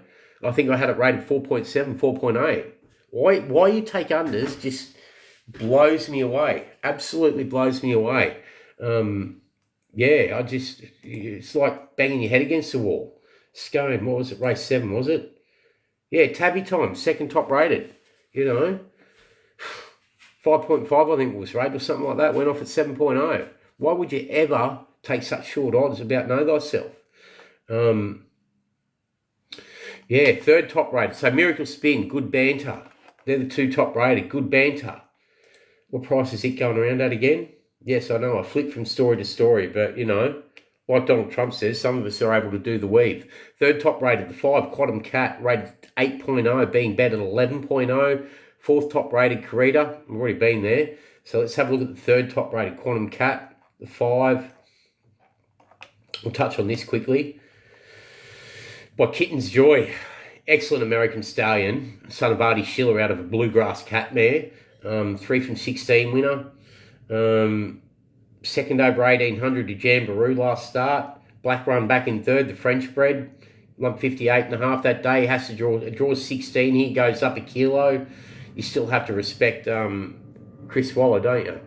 The 11, Carita, by Ocean Park out of an O'Reilly mare. Second up into this, off a bit of a break. First up, Flash Big Pars in deep stretch behind no drama. The second at Rose Hill over 2400, Demutta Salem back in September. Very good form reference. Campbell Dino back in third. With the state of the track there tomorrow as a 3 from 7 winner on soft. You have to think Carita comes into it. I prefer that as one of the Waller runners, if anything else.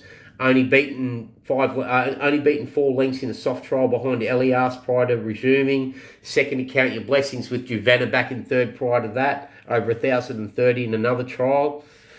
And you'd be expecting that horse to be in peak condition for this. The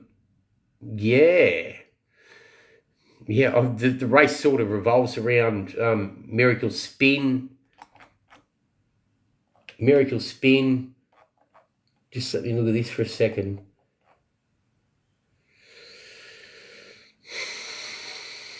Yeah, I'd have to say the race revolves around Miracle Spin and Carita for mine. Looking at the prices, Carita being bet at 23.0, that's exceptional overs. Were you on straight acer each way? Well done, Pitsy. Pittis, that's excellent. When I was looking through that field quickly, I didn't bet on the race, but yeah, how they bet that horse as a favourite that short today, and when I saw straight acer down in that race, or down in the field in that race, I thought to myself, oh, geez, that's a big price about a horse that was absolutely flying 12 months ago. Well done finding that. That's an excellent find. Ran well above its market expectations, didn't it? Okay, so what I'm going to do now is we're halfway through the Scone card. I'm going to bring Ace back in because I want to get through the rest of his tennis stuff because he's got shit to do.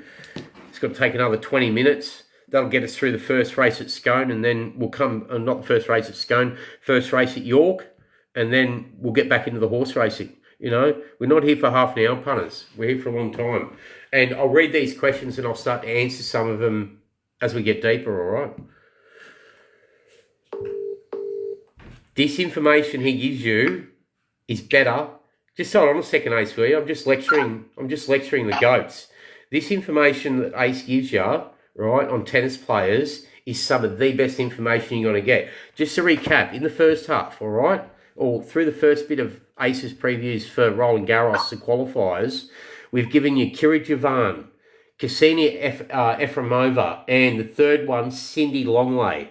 Kai Javan, Juvan, Ksenia Efremova, Efremova, ex-Russian, now French, French nationality, and Cindy Longley, Langlais, French 15-year-old, who's just come on the radar. So they all go to the French Open qualifiers, which start on Tuesday, which you're going to be able to bet on. And the way that Ace bets tennis, you will very, very rarely see him. Once in a blue moon, he'll take $1.80 or $1.90. But his basic rule of thumb is $2.20 or better. So he's always backing outsiders, right? And the way that he looks at tennis, it's generally, something he says to me, is it 70% mental, 30% game, or is it 80% mental, 20% game, you say?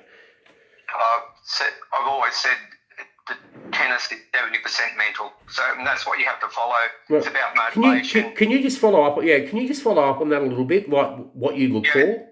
So what I take into account on the mental aspect, because that's, as I said, that's 70% of the game.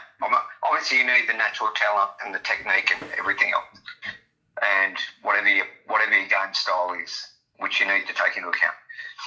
But the 70% mental side of it comes into it as in, what's the motivation for this player in this match today? And there are a lot of different things that can affect that. So I always look at that. I don't always get it right, obviously. What is the general temperament of the player, right? So are they prone to getting frustrated, and if the run of points goes against them, or are they? What is their level of mental composure, right? That's the big thing. So I look for there's other things too. Yeah. So that's why I watch. You don't learn that from looking at results. You have to watch matches, right? Simple as that. How many hours a week would you spend watching matches? Oh, it depends on any given week, but it could be anywhere from 20 on a light week to 60, 60, 70 or more. Yeah. I'd say minimum 20, but that's on a light week when I'm doing other stuff and I've got too much analysis to do. But I try and watch as much as I can, and obviously you can't. No one can watch everything. Yeah. And correct me if I'm wrong. This is the only thing you do. How many hours a week would you spend doing tennis in general, on average? I don't even want to think about it. I'll just get depressed. Do you have a social life? No, I don't need one. Exactly. You talk punters. Just hold on, Ace. I have a limited social life, but Punters. You're talking to two people here. All we do is eat, sleep, and breathe horse racing, and in Ace's case, tennis. That's all we do. That's it. Don't have social lives. We're here to do form and find winners for you guys. So understand, when you flick onto this channel and you see us sitting here live talking about horse racing or tennis, there's a reason we do it. It's because we're good at it and we make money at it. And we can do this sort of shit all night and host lives all night long and make your money, all right? You come here, you get good information. That's what it's about at the end of the day. Anyway, go on, Ace. Yeah, so I think what we're trying to do here, obviously we don't know the draw in qualifying yet, so we're just trying to highlight some players. I'm not saying all these players are going to get through qualifying. I just think they're just players worth talking about. So, it depends who they draw in the qualifying round. Yeah, but you'll touch on all that. You'll touch on all that next week as you go through different matches anyway. We'll do that. So let me get on to this. Yep. I was going to leave this player until tomorrow or the next day or whenever, because we have three, 4 more days before the qualifying starts. But I'm going to do it now because I was just looking at it again now, so we may as well get it out of the way now. Yep. So let's go. Victoria Mboko, 18-year-old Canadian. Can you spell the surname? Mboko. Yep. Okay. So, as I said, she's 18, but the thing to know about her, Just hold on a second. Punters. What did I tell you race 1 at York? What the fuck did I say to you? Secret Secret Hideaway just wins at 50 to 1. 50 to 1 punters. Come on. 53.0. It's gone off. Just hold on a second, Ace. Can you just hold on 2 seconds? I just need to hit this home for a second, right? Race 1, York. Secret Hideaway punters. Secret Hideaway by Star Spangled Banner out of an acclamation mare. Speed on speed pedigree. Ran second on debut. Bang. Goes off at 50 to 1. Wow. Anyway, go on, Ace. My only question is, why didn't you give that to me? You get enough 50 to fucking 1. You over the years, you've had more than your fucking fair share of 50 to 1 winners off me. Don't you? Yeah. I would have liked another one. Anyway. Okay, so as I said, Victorian Boko. Thing to know about her. So she hasn't played any juniors since late 2022. Right, she's still only 18. Thing to know about her in her junior days, she made the semis of the US Open juniors and the semis of Wimbledon juniors. Right, she's got a good record in other junior tournaments, but and you have to remember she was 15, 16 in those tournaments, right? Yeah. So.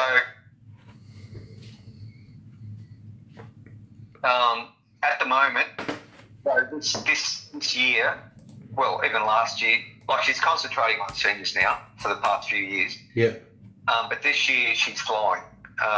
She's actually in the semis of the Palmer 125 WTA this week. She's actually in the semis tonight. I've got to cut in and ask you something here. Is there any similarities to Goff, the Williams sisters, that you've seen in terms of power? Oh, yeah. It's all there. Yeah, right, okay. It's all there. Maybe not developed to that level at this point, but the other thing about her is she's precise, the precision of her game. Yeah. So... But she's 36-4 this year.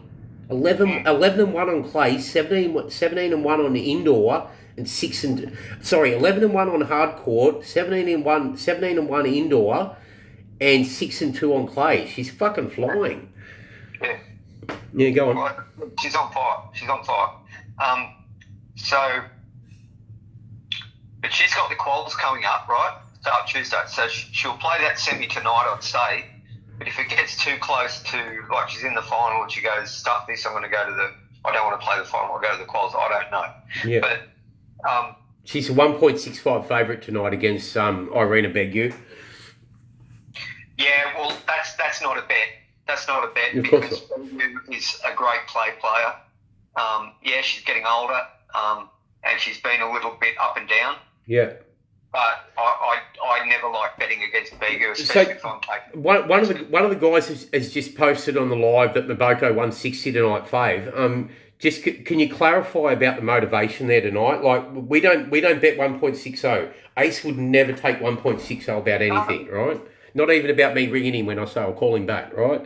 So I'm telling you right now, I think there's a motivation factor you just said there, Ace. Oh, look. There's no motivation, but there's motivation for both of them here, right? There's no motivation factor. Maboko's just a machine at the moment, right? She wants to win. Simple as that. But Begu also, at the same time, clay is her surface. She's a clay specialist, and she's very, very tough to break down on clay.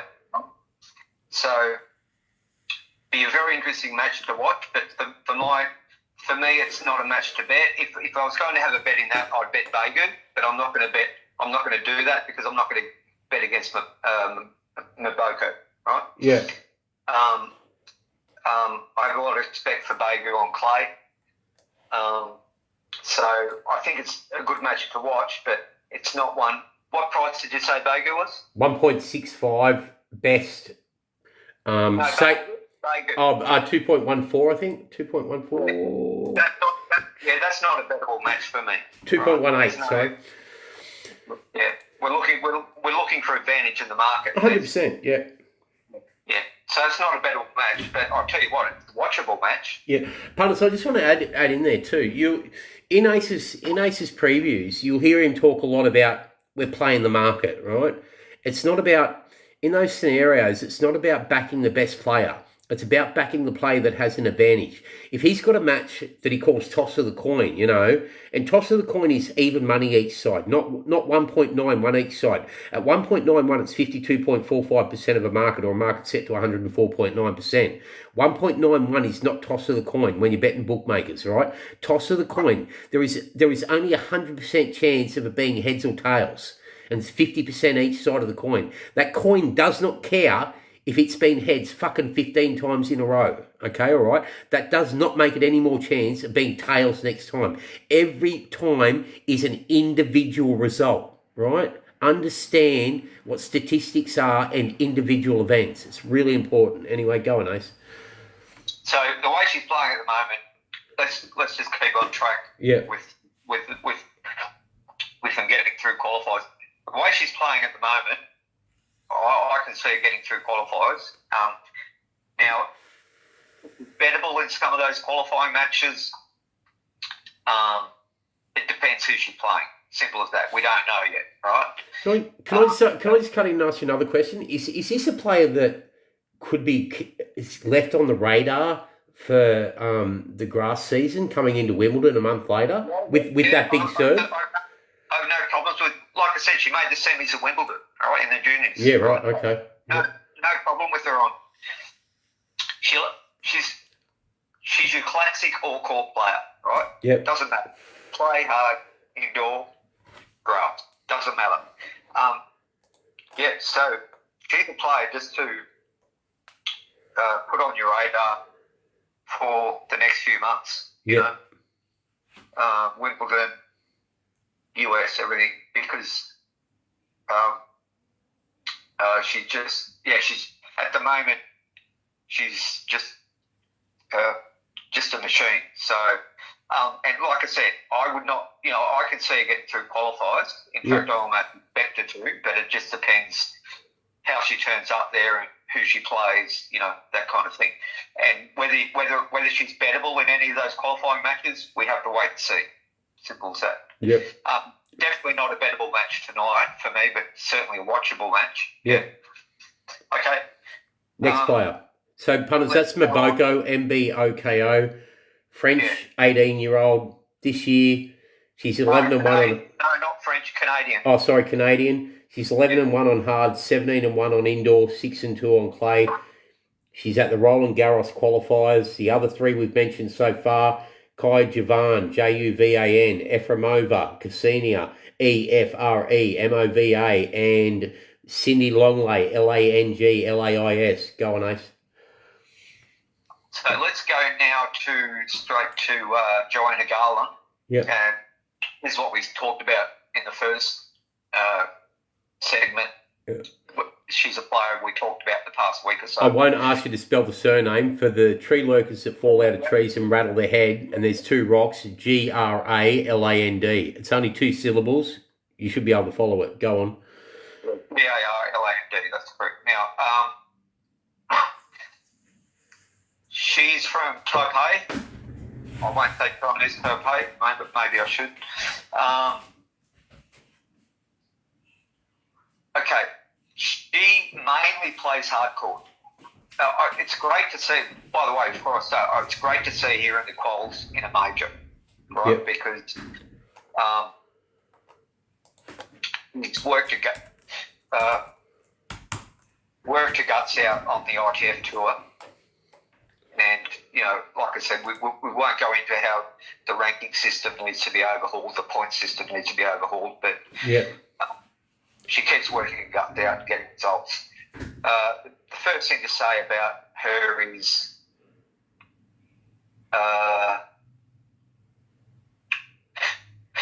what she does. She wins tennis matches. That's just all she does. Yeah, she hasn't been beaten in 2 years on clay. Yeah, she went, and all awful lot of them, right? So Yeah. I can go quickly through, but I mainly see her as a hardcore player, or she seems to prefer hardcore. Yeah. However, Clay, since the beginning of last year, she's 10 and 0 on Clay. Yeah, I'm just looking at that. Yeah. Unbeaten. Yeah. And don't even get me started on her overall record for the past 3 or 4 years. Right? Yeah. She just wins. That's all she does. Yeah. So she went on a run at Solarino, 2 ITFs in a row, and only dropped 1 set over 10 matches. Yeah, well, the important thing to point out there for Solarino is that's outdoor carpet, right? You won't see any other tournaments played on outdoor carpet anyway. Right? Yeah, right. Okay. So it's a different surface, but she obviously loves that. Yeah.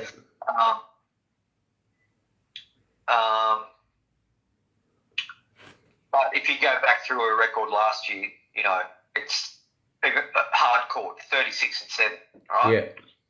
Clay, 5 and 0, right? Yeah. Yeah, she's on fire, no doubt. Yeah. So she's just a winner. What more do you want? Yeah. And I watch her play quite often. It's very precise. So what's gone right in the last 3 years? Well, you can't even say the last 3 years. Like, obviously, indoor is not a surface. She was 19 and 20 in 2022, and then she went away from the surface and obviously went more to hard and clay after that. And she's just, yeah. Look, she's 23, so you can go back 6 years when she was 17. Yeah. She was winning everything then. I mean, not to the point not to the extent she is now, but yeah. the only really off year she had was in 2021, right? Yeah. And she didn't play a lot that year, so obviously there was some issues, maybe injury issues, I don't know, something going on. But apart from that, past 6 years, she just wins. So, look, as I said, I see her more as a hardcore player, but the clay, there's nothing wrong with the clay ball. So I would say she's a really good chance of getting through qualifiers, and I'd like to see her do that. Yeah. So yeah, put her on your radar. So that's 5 for the watch list now. Javan, Efremova, Longley, Maboka, and Garland. I will recap them all at the end, punters. Let's do one more to make it 6. And then I want to cut to a few more. Can I come back to you for a third set? Are you going to be up for much longer or not? It's all right. That'll probably be the last one for the night. Yeah. All right. Well, let's. I haven't got enough others, but there's plenty more to go through. But I just haven't got everything prepared at the moment. Yeah. All right. Well, let's do one more, and then I'll race back across her racing, and then I'll come back here in another 20 minutes. Let's give us one more, will you? Yeah. How long have you got for this one? As long as you want. I don't give a fuck. All right. Good. So I'll do this one instead.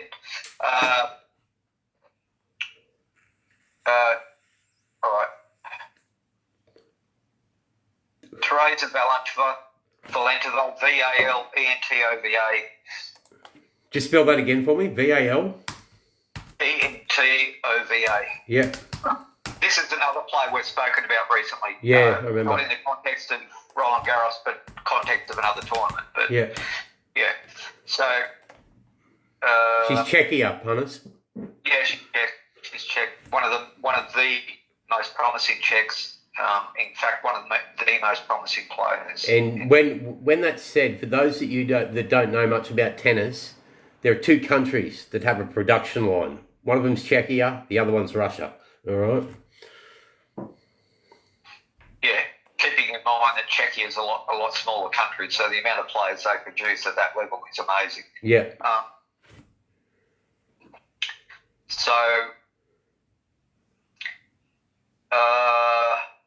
So let's go into this. So Teresa has won. She won Roland Garros Juniors last year, all in straight sets. And let me point out from the third round onwards, the last 4 matches, that was against top class juniors, right? Right.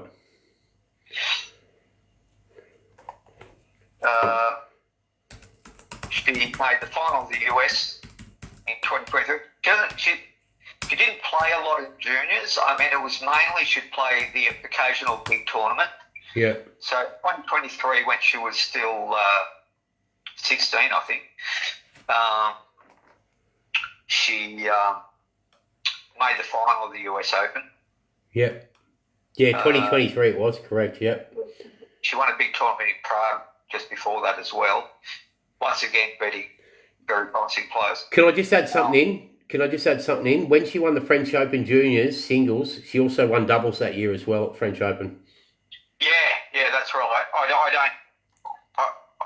I've got a big enough job just keeping up with singles. Yeah. But I know, I'm aware of that. But I start talking about doubles and looking at doubles all the time. And I'll be honest with you, I'm not a fan of the doubles game, but that's a story for another day. I'm not a fan of watching. Yeah, And, I just mentioned that because it means that tells me she's got an all-court game. Like if you win in doubles titles, you know how to volley as well. Yeah. Well, that's the thing about doubles, and that's the reason a lot of coaches urge their singles players to play doubles. You learn how to volley, you learn how to cover the court, So, no option with that. I just don't get anything out of watching doubles. That's all. Yeah. So she won that big Prague tournament too before that. Now I watched her play. This would be in 2023. She played St John's. The Gold Coast girl. Yep. Yeah. And Belinda was second seed there in the juniors that year. And I watched her match against St John's, who was still a year and a half younger, maybe. Yeah. I think Jemrakova beat her that year, didn't she? Did Jemrakova beat her that year? No, maybe. I think you're right. Yeah. Anyway, go on.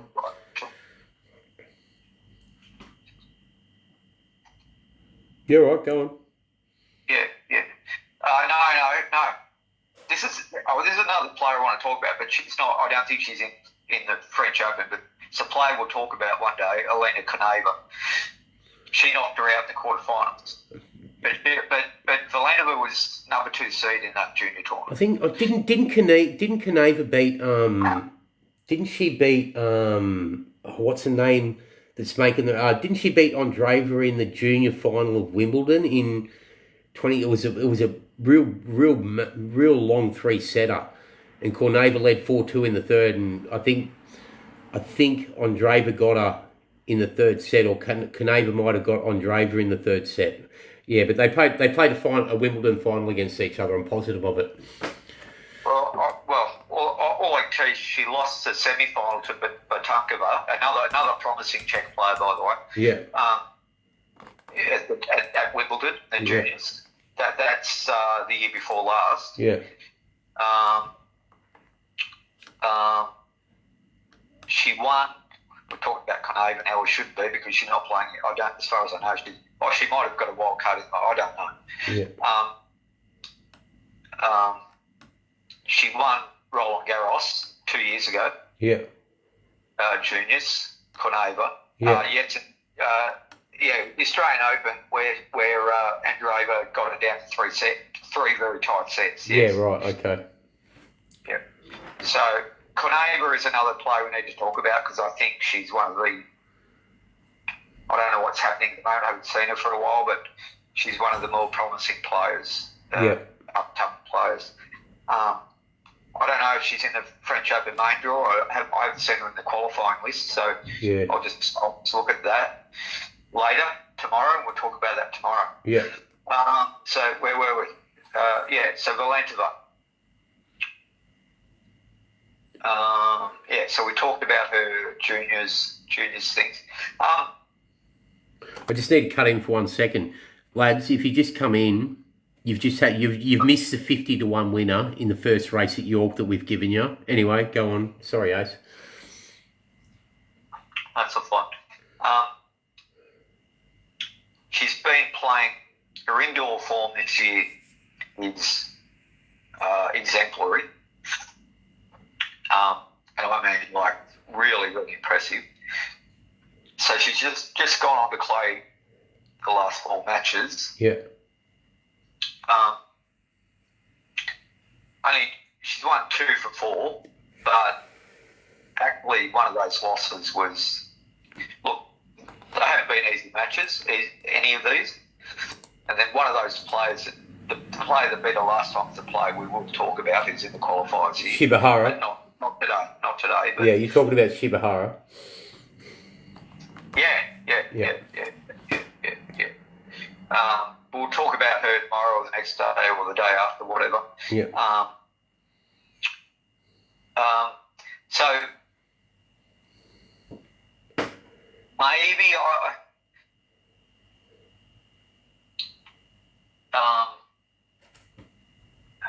where is it? Got to get it back. Yeah. So I'm just not sure about her on clay, as if it's her absolute best surface.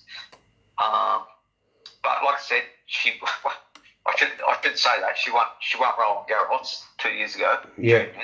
So I'm just saying, I'm just at the moment. She was 13-2 on clay last year on a year where she was 40-6. So it's pretty hard to knock. No, there's no knock on it. I'm just saying, and remember, she's still only 18. Yeah. I'm just saying, once she's gone to clay this year, and she beat Katarzyna Kawa, who's a really good. I have a lot of time for her on any surface, especially clay. Yeah. So she beat her easily in straight sets. Yeah. Seven Naja is another player we're going to talk about in the qual. Yeah. Not today. Yeah. You know, she took her to 3, but Seven Nastasia put her away pretty easily in the last 2 sets. Can I just mention one other thing? You talk about her on clay. Last year, she made the final of Anaheim, where it took Maria Benoit to knock her off, the 30-year-old, who's got an excellent clay record. Then she went and won at Stes Blavi, wherever that is, and then got knocked out by Pia Lady in the semis at Santa Margarita before going to Trinava back on a hard court. Like, she was on a real run there, wasn't she? Back in... That's... Yeah, I wasn't saying I was knocking her on clay. I'm just saying, with the potential I expect from her, with what, that I just thought 2 from 4, when she's gone back onto clay this year. Maybe that creates a value angle. I'm saying there are reasons that's happened, that's all. Yeah. Because you're quite right. Even when she's beaten by Benoit at Anaheim, that was 3 tight sets, and Benoit is a very formidable clay player. 100% she is. 100%. Yeah, there's no knock. Her overall clay record's 364 and 232. Like, you're not going to find many people that have got that clay record over 12 years, 13 years. Yeah. Anyway, so she's a player that I would almost expect to get through qualifying, but who knows? What's the draw? Yeah. Who knows what the draw throws up? Yeah. I think there might be, with her coming in with that current clay record of 2-2, there may be, like, Semanastasia, she took Semanastasia to 3 sets in Germany 2 tournaments ago. I mentioned that. So, but like I said, Semanastasia, who is in great. She's like a player we're going to talk about, because she's another player who's shown enormous potential a few years ago, and it's just taken a while to get there. But she's looking good this year. But Semanastasia put her away very easily in those last 2 sets. That's all. Yeah. I'm just wondering if that's going to create a value angle coming into the French qualifiers, that she is 2-2 on clay this year. You know what I mean? Like, always forgive a horse one bad run. Same scenario in my mind. No, I don't think so, because everyone knows her potential. I don't think that'll come into it. It'll depend on the day who she's playing. Yeah. But The markets are well aware of her enormous potential. I think she has the potential to go to the top eventually. Yeah. That's the only reason I brought up the thing that she's 2 for 4 this year. I'm not knocking that. I'm just saying. And as I said, Shibahara. So is she on your emergent list, or she has to be on your emergent list, not your watch list, obviously. Belendova? Yeah. Yeah, she's at the top. She's at the top of my emergent list. Right. Okay. Yeah. Let me double check that. Yeah, she's at the top of it. When you say she'll go to the top eventually, you see her as a top 10 player in the world eventually. Then. Well, I'll read you the comment from a database. Beginning to look like a future great, perfect intensity and focus, has a complete game. Yeah. Right. It says everything. That comment was made in April last year. Right. Yep. And I want to see it continue to develop, because potential is only potential. It isn't like you're not number one in the world now. You're not Sabalenka, right? Yeah. Potential only. Yeah. But that's it. Yeah. So she's at the top of that. Koneva's second. The player we discussed. Yeah. But I take it all with a grain of salt as far as where I have them, because it gets. I shuffle it up back and forth. I can't, I have over 100, probably 100 players at least on there. So. When you put her in April of last year, she, over the next 6 months, she went 21 and 24, 21 out of 24. Fucking 87.5% strike rate. Fucking hell, wow. Yeah. And that's when she was 17. Yeah. But like I said, I've watched her play live. She's, I can't say any more than that, what I've told her. So I would think if she comes here in the right mood, right frame of mind, she should get through qualifying. But let's see what happens. Yeah. Yeah, all right. Well, that's 6 punters. You've got Kai Javan, Ksenia Efremova, Cindy Longley. I'll put these all up on TWF or on the Winning Factor, one of the two. Maboko, Garland, and Valentova. All right. 6 players so far to watch for the French Open, for the Roland Garros. Sorry, Ace. For the Roland Garros qualifiers next week. All right. What you're going to find here when we talk tennis is angles that other people do not see. Angles that are going to help you win long term. Just like the horse in the first race at York that just won at 50 to 1. Anything else you want to add, Ace? And can we come back to you for a few more? Yeah. What have I got? I'll just give me a quick minute. I'll see what I've got left for today. I mean, as I keep saying, over the next few days, there's quite a few more players to go through. Yeah. But today, yes, we'll do her. In fact, we discussed her a minute. 1, 2, 3. We'll do 3 more players, and that'll be it for today. But like I said, there's quite a few more to go through. I mean, obviously, we're not going to go through every player playing the qualifying. I just want to look at players who are interesting for some reason, or under the radar for some reason, or who we expect to get through qualifying. Beautiful. And we'll do the same thing for the main draw before it starts as well. Yeah, for sure, definitely. So, it's from a tennis perspective, correct me if I'm wrong, we've got a WTA 500, 2 WTA 125s next week, French Open qualifiers. No, we got a WTA 500 in Strasbourg, France, and we've got a 250 in Rabat in Morocco. Yeah, right, and all the usual suspects, and all the usual suspects on the ITF circuit as well. Yes. There's going to be a lot to keep up with. I don't know how much ITF I'll be able to keep up with next week, but we'll see. All right. Well, mate, thank you very much for your help, and I'll probably talk to you. I'll definitely talk to you. It's 11:42 now. I'm going to spend another 28 minutes getting through the next few races at Scone, and then I won't keep you any. I'll be back to you before 12:20. All right. Yeah. I've got 3 more there to go through. I might add a 4th. I've got a 4th one there I can add. We'll see how we go for time. Yeah. All right. Too easy. All right. Thank you. See ya. All right, punters. Let's get back to Scone. We'll go to race 6 at Scone next. You started with a 50 to 1 winner for the night. It's paid for your girlfriend to stay asleep for another couple of hours, Race 6 Scone. All right, race 6 Scone. Here we go. Oh, sorry. I use AI and I find 50 to 1 winners. Wow. To the joker that said that with 38 followers. My God. The shit that happens, eh, punters? Race 6. Scone, race 6. GRO Events Benchmark 78 handicap, 1100 meters.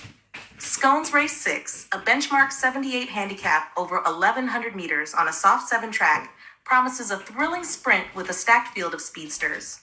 The rail is out 2 meters from the 800 to the 400, and true the remainder, which, combined with the soft 7 rating, will favor horses with wet track form and tactical speed. The pace will be frenetic. Passeggiata, Dollar Magic, and Masira all roll forward, setting up a race for those who can absorb pressure and finish off. The soft 7 conditions will test late strength, so proven performers in the going are key.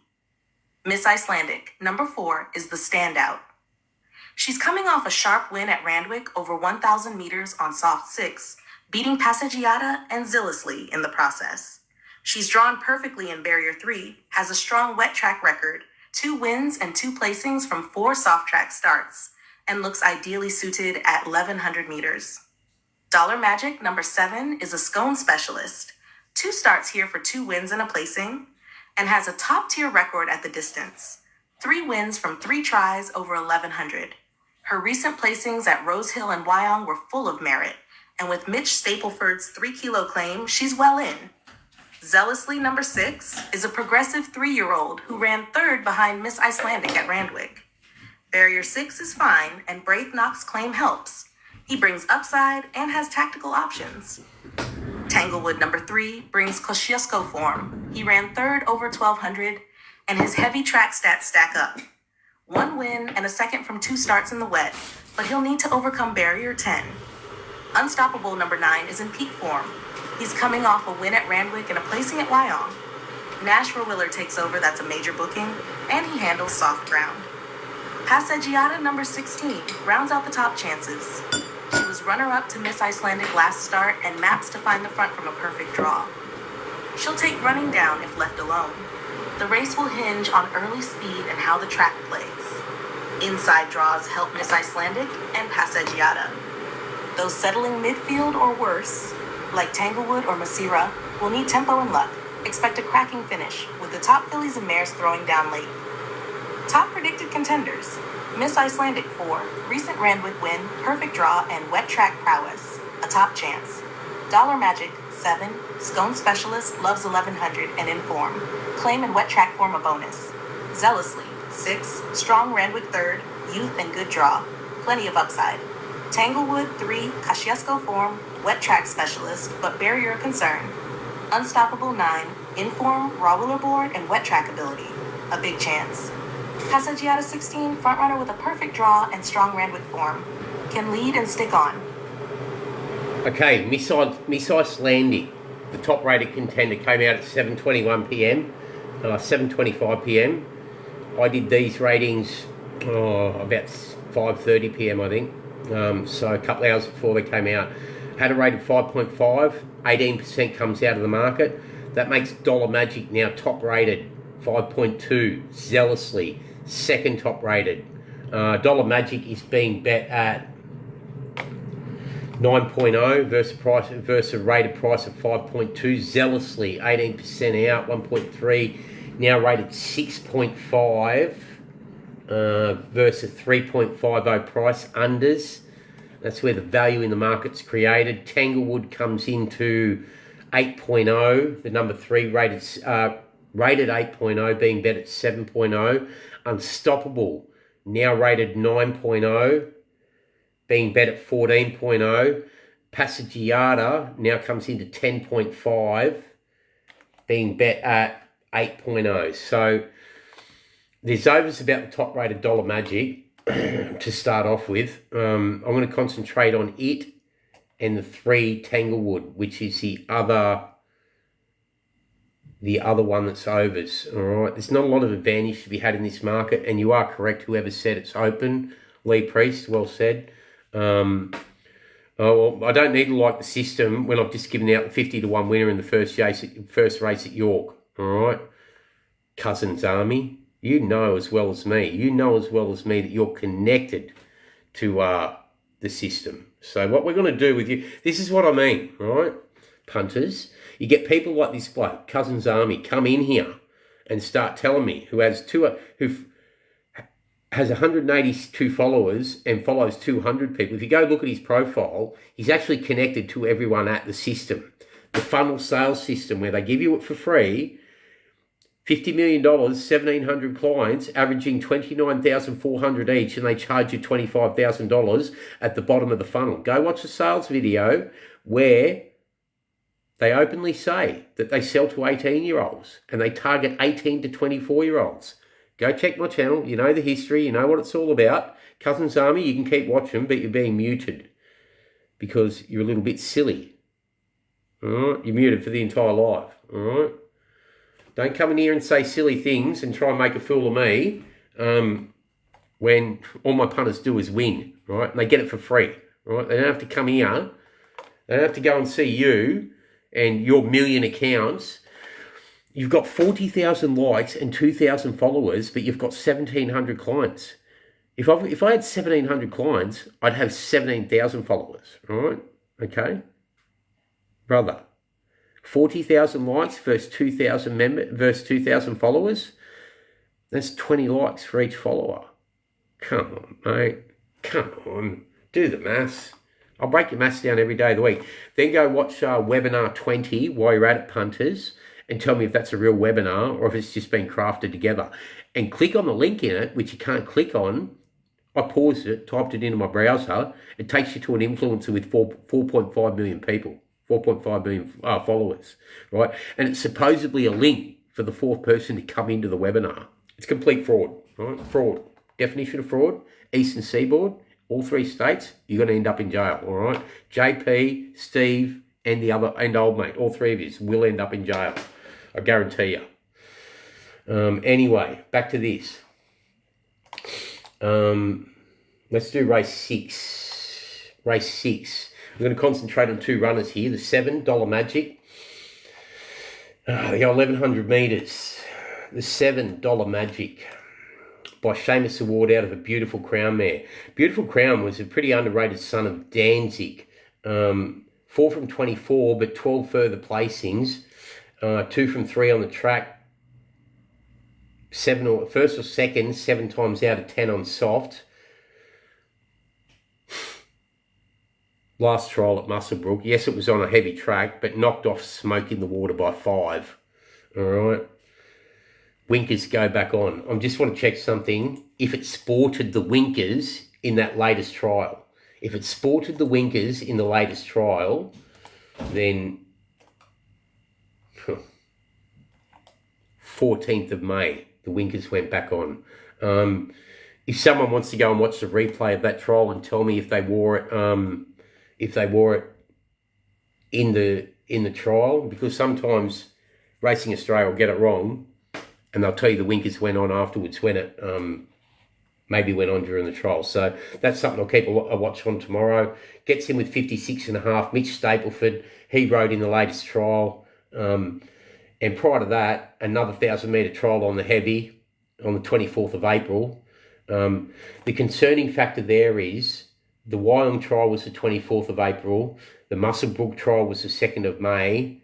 30 days has September, April. So it was 8 days, right? Quick backup between the 2 trials.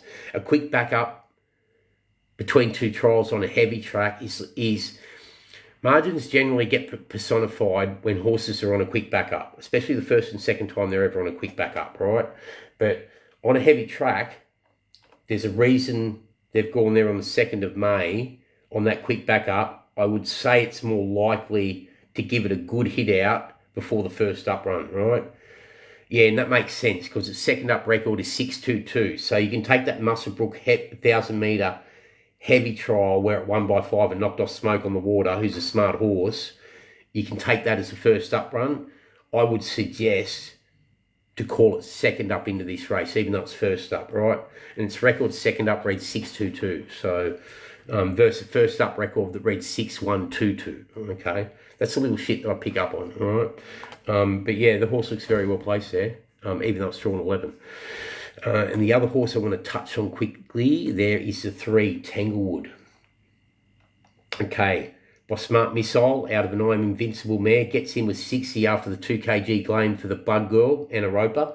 4 from 12 winner for the Todd Howlett yard. Went to Beaumont latest on a soft 6. Knocked off Impotent and Tarsaray in a trial by 3.8. Another very good trial effort. I tend to suggest that race is going to revolve around Dollar Magic and Tanglewood. Dollar Magic 9.0, Tanglewood 7.0, 11%, 14% of the market. You've got them both to 25% of the market or 4.0 versus 3.5 favourite Zealously. If we go and take a quick look at Zealously by Harry Angel out of the Sepoy mare, went to Warwick Farm first up over 1,000 on a soft 7, got beaten by Wonder Reach. Jumped in class, 160k BM78 versus 60k BM78 midweek. It's a tougher race. It's a Saturday. Doesn't matter that it's a BM78. All right. Third to Miss Icelandic and Passagiata. Passagiata is 1, 2, 3, 4, 5, 6, 5th top rated. Yeah. So as far as I'm concerned, that race wants to revolve around Dollar Magic and Tanglewood. In my mind. Let's go now. What did I say to you? The second race at York? 2-horse race, Thunder Run, Salamanca. Thunder Run wins, 6.73 BSP. All right, you got 2 from 2 so far at York tonight. Okay, 50 to 1, 6.70. All right. Anyway, winkers were on. Pitties, is that right? They were worn. Okay, there you go. The winkers went on last trial. That further enhances the form of Dollar Magic, punters. All right. Thanks for that, Witty. Pity, sorry for calling you Witty. Maybe you're witty as well. The 3:13 at York, which is 18 minutes away. We've already done that race. We've done the 3:45. I want to keep you an hour in front. So I want to take you back to the 5th race at York. Race 5 York. Where am I? Race 5 York. It's here. It's the 5:30, the 4:55. We've done the 3:45. We'll go to the 4:15. Here's the 4:15 at York, 1:15 a.m. Race 5. And York, then we'll do the quaddie. Race 4:15. At Scone. 5F Irish Thoroughbred Marketing Handicap. Class 3, 3IO, 0 to 90. The York 4:15, a 5-furlong Class 3 handicap for 3-year-olds, promises a thrilling contest with a large field of 22 runners, many bringing strong credentials to this competitive sprint. The good to firm ground and far side draw setup favor horses with raw speed and the ability to hold a prominent position in what is likely to be a fast-paced race. The speed map suggests multiple front runners, including Eloise's Prince, Against the Wind, and Loom, will set a scorching tempo, potentially setting it up for a strong closer like Sudden Flight or the Quiet Gent if they can navigate the pace collapse. Against the Wind stands out as a major contender following his impressive Thirsk Handicap debut win on the 22nd of April, where he showed improved form and raw speed over 5 furlongs. His ability to handle good to firm ground, combined with Kevin Ryan's strong York record, makes him a likely pace setter with the stamina to hold on.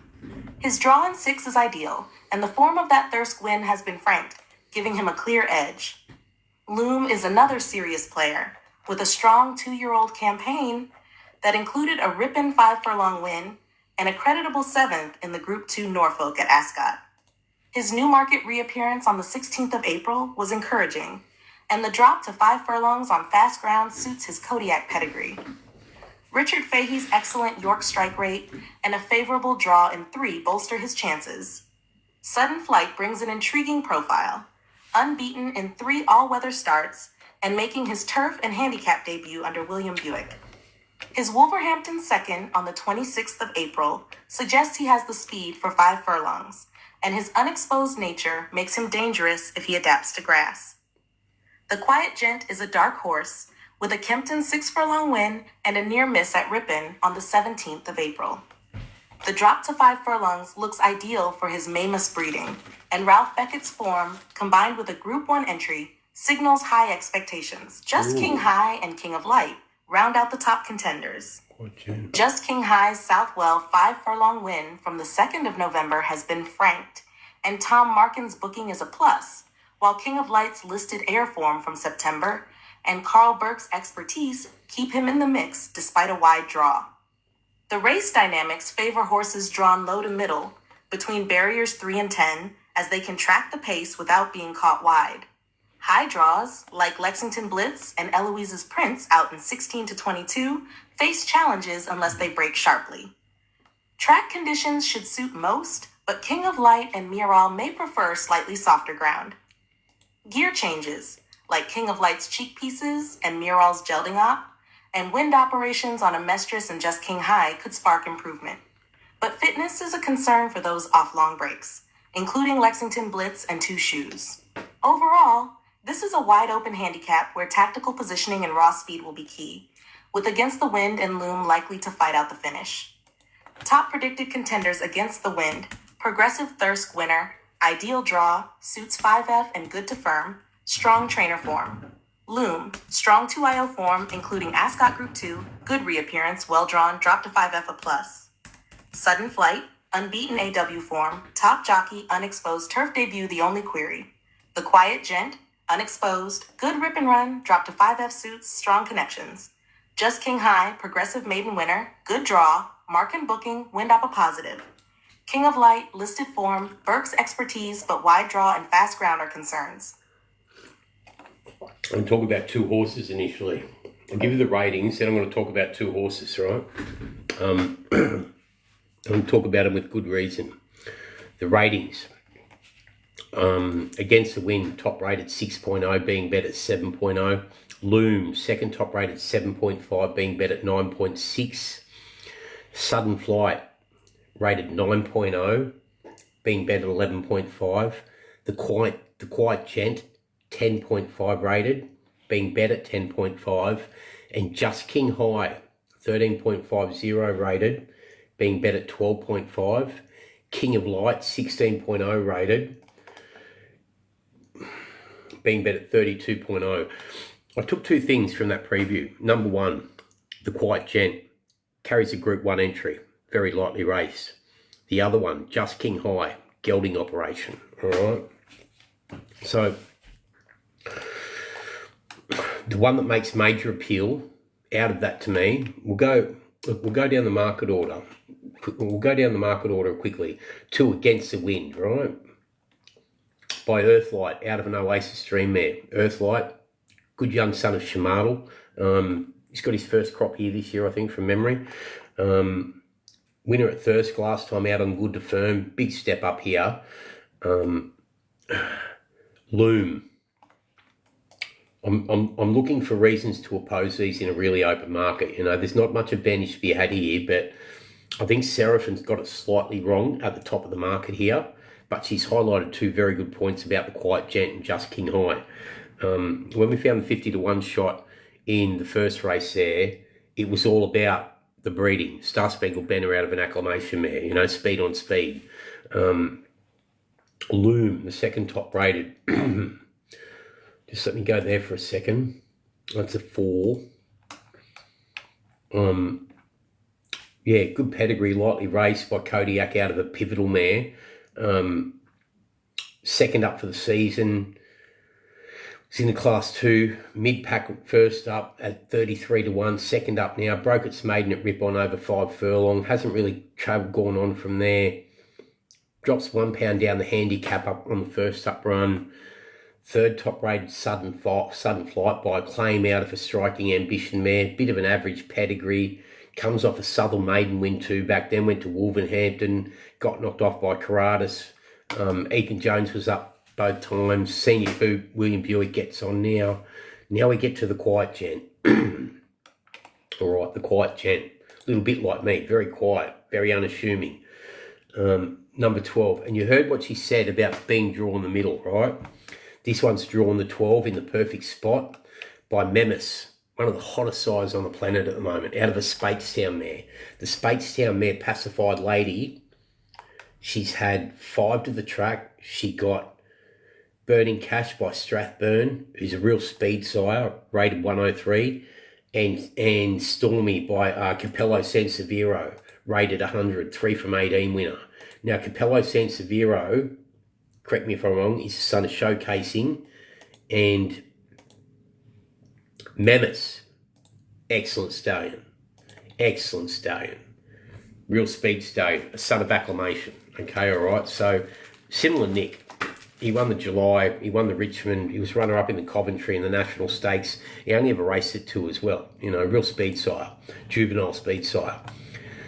Ran second to Good Banner on debut at Wolverhampton on the all-weather. Went to Kempton, knocked off Crest of Distinction. First up this season, second to Angelic Bugler as a 4-9 favourite over 6 furlong. Drops now back to 5 furlong. Midfield headway on outer, led over 1 furlong out, headed towards finish. Right, the drop back to 5 furlongs, second up in a sharp 5 furlong in a large field is more like 5.5 furlongs. Going to suit perfectly. Gelded, I mean Group 1 entry. They obviously have an opinion of it. It's a Ralph Beckett yard with Ross Ryan up. Ralph Beckett's flying at the moment. Yeah, looks well placed. Just King High, the other one, by Kodiak out of a hard spun mare. Very lightly raced, only started 3 times. First up for this season. Dylan Cunner trains, he's an astute young trainer. Tom Marquand's up. Been gelded, broke its maiden at Southall, tail end of last season. The debut run at Beverley over 5 furlong. Prominent early, in touch with leaders, headed, went third over 1 furlong, lost third final strides. Right. Will have come on a lot from that. Marquand takes over from Reece Clutterbuck. First up into this, gets first time winkers, gelded, well placed. Have to trust it. Draws the right part of the track in the 7. So if there was 2 I had to be backing here, but I don't think there's a lot of advantage to be had in this market. It would be the Quiet Gent and Just King High. All right. Let's go to back to Scone. Start the quaddie.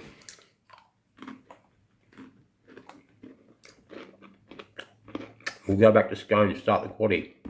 Race 6. What did we do last time? We just did race 6, didn't we? Yeah, we just did race 6. I'm going to do the 455 at York while I prep Scone. Alright. Hold on. I'll do the 455. I've got Scone done, I just need to prep it. This is a 455 race 6. You're 2 from 2 there at the moment, 50 to 1 and 6 to 1, so you should be happy. 455, York. Venue, York. Race 455, Darley EBF Nova Stakes, Class 2, 3-0 plus 1 meeting.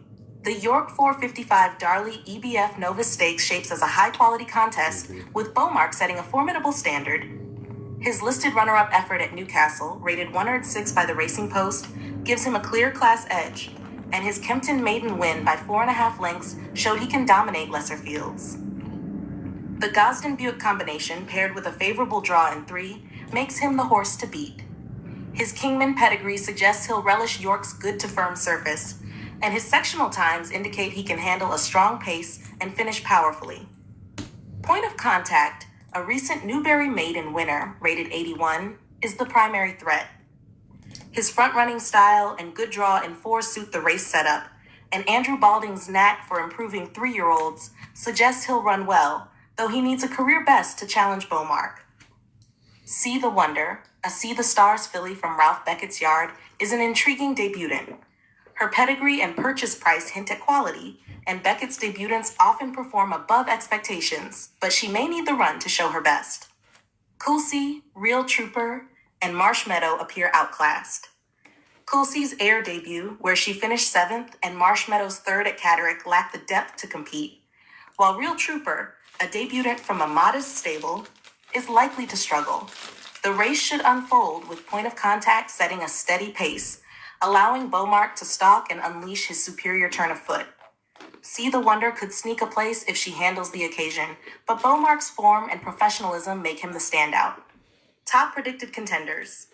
Beaumark, listed form rated 106, top connections, and ideal draw make him the clear standout. Point of contact, recent maiden winner with scope to improve, suited by race setup and draw.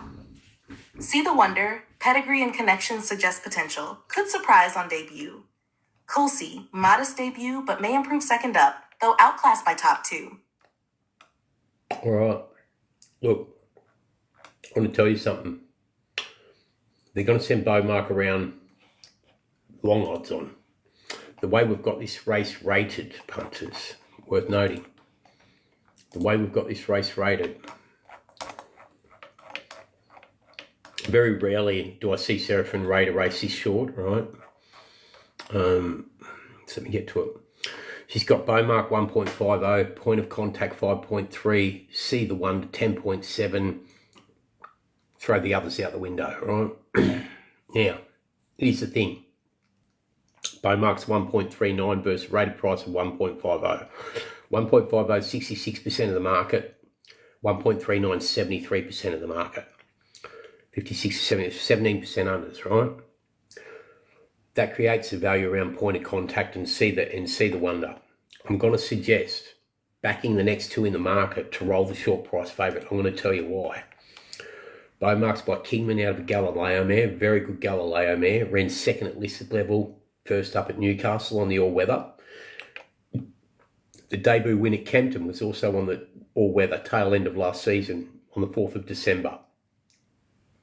The 2 point of contact by Blue Point. By Blue Point out of a Sir Percy mare. Blue Point, we know, is flying. Broke its maiden, first up at Newbury, over 8 furlong, knocked off Beagle Boy. Right, that was over 8 furlong. In touch with leaders, going easily, waiting for room 2 furlong out. Hung left, but headway over 1 furlong out, ridden to lead inside final furlong. Just did enough. You need to remember that second comment. Going easily when waiting for room 2 furlong out, right? That tells me there was more to come, right? It'll come on again for that. We're going to bet point of contact at 6.40. The damn side of the pedigree. It's out of a Sir Percy mare. That says a mile all day, every day of the week. It's second up into this. It'll improve naturally. It's in a small field, which is a facile speed test. It's a half to a Beco that's 2 from 7 by Ortard. It's also a half to the 1 from 3 winner by Glen Eagles, Cadmus, right, which was a smart type. This is a family that's only had 4 to the track. The Dam, it's a Caleb Abdullah horse. On the track itself, it only raced twice. It broke its maiden at Chantilly in a good maiden that 5 winners came out of. The other one, See the Wonder, by See the Stars out of an Exceed and Excel mare, French bred, on debut. Big purchase price. Ralph Beckett, Ross Ryan combine again. See the Stars out of a French bred Exceed and Excel mare. Who owned Exceed and Excel, punters? Nick Moriartis, same person that owned Might and Power, if you didn't know. The Vegetable King. Rest in peace. Big guy. I think he died of a heart attack. Great guy. Great for racing, Nick was. Yeah, the dam of this one, none from 2. But the second dam, the Trampolino mare, Chanterelle,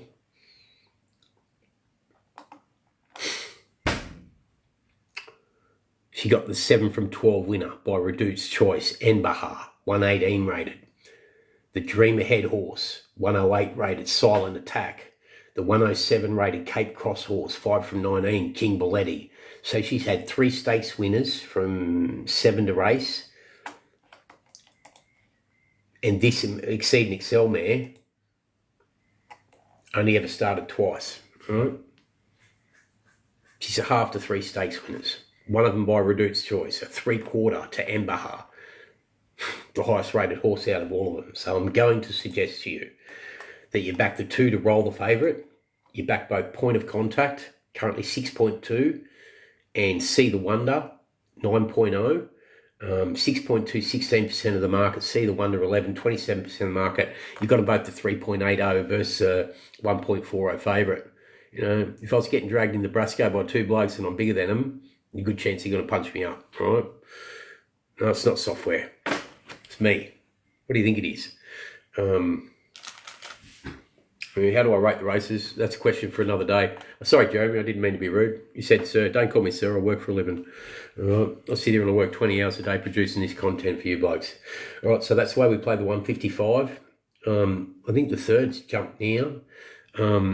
What we're going to do now is it's 12:13. I'm going to bring Ace back on, get him sorted, done, and then we'll run through the quaddie legs, all right? Because he's got 3 more that he wants to talk about. All right. All good, Jeremy. We'll get Ace back.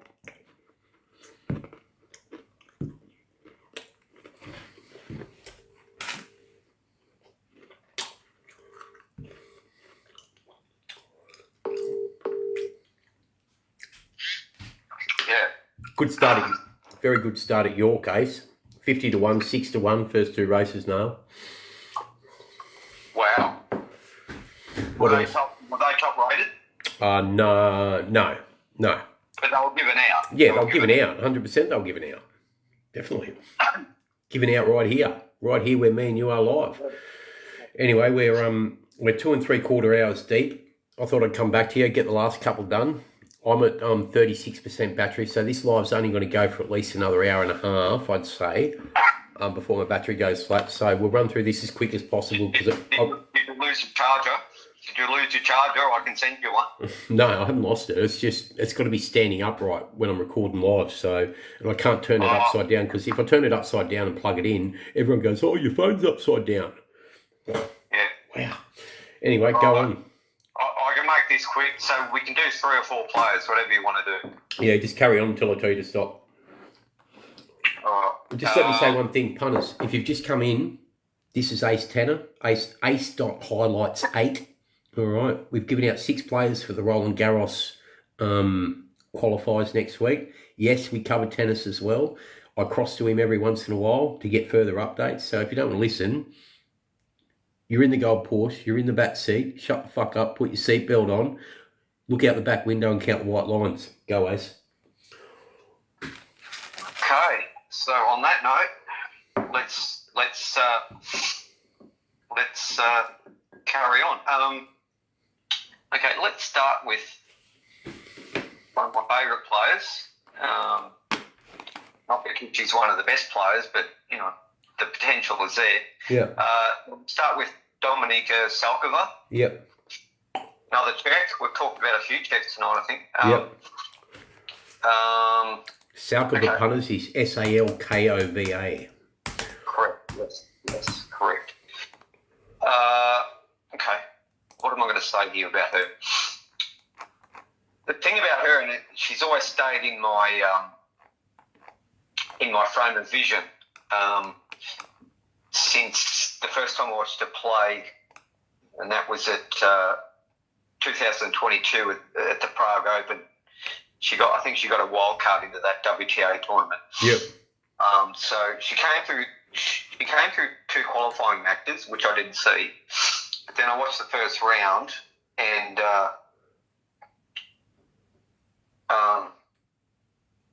what can I say? I was like blown away, like it was scintillating tennis. What I mean by scintillating is just the precision of the winners, the power and the precision of the winners, the effortless winners that she would come out of nowhere. Like the shot wasn't on. Yeah. And she blew a decent clay court player away. Sorry, that was on hard court. She blew a decent player away in that match. And then I thought, gee, who's this girl? Yeah. And she was, I think she was 17, 18 at the time. What's happened this year? Has she been injured or something? Yeah, there's been a bit of time off. I'll go into that. But Yeah. So it was just like I haven't seen a performance like it was just off the planet that match. And I've seen her reproduce that in a lesser way because on the ITF circuit since. Yeah. But what she produced, and I just thought, wow, if you can reproduce that consistently, Yeah. You could be anything, you know. Yeah. So that's a word with her, consistency. Yep. She's won a lot of ITF tournaments since then, but to me, she hasn't quite fulfilled her potential. Yeah. I think still there. She's still only 20 years old. Yeah. What's happened this year? Okay, let's go into that. She had a really good year, 2023. Yeah. Oh, hang on. Yeah, 2023, 2022. Looks like she was unlucky not to get through the first round of the Australian Open. Like she lost 12 and 10 in the third set of the first round. Oh, that's first round of qualifiers, sorry. Yeah, okay. Yeah, first qualifiers, that's right. Yeah, she went to the qualifiers there. Yeah.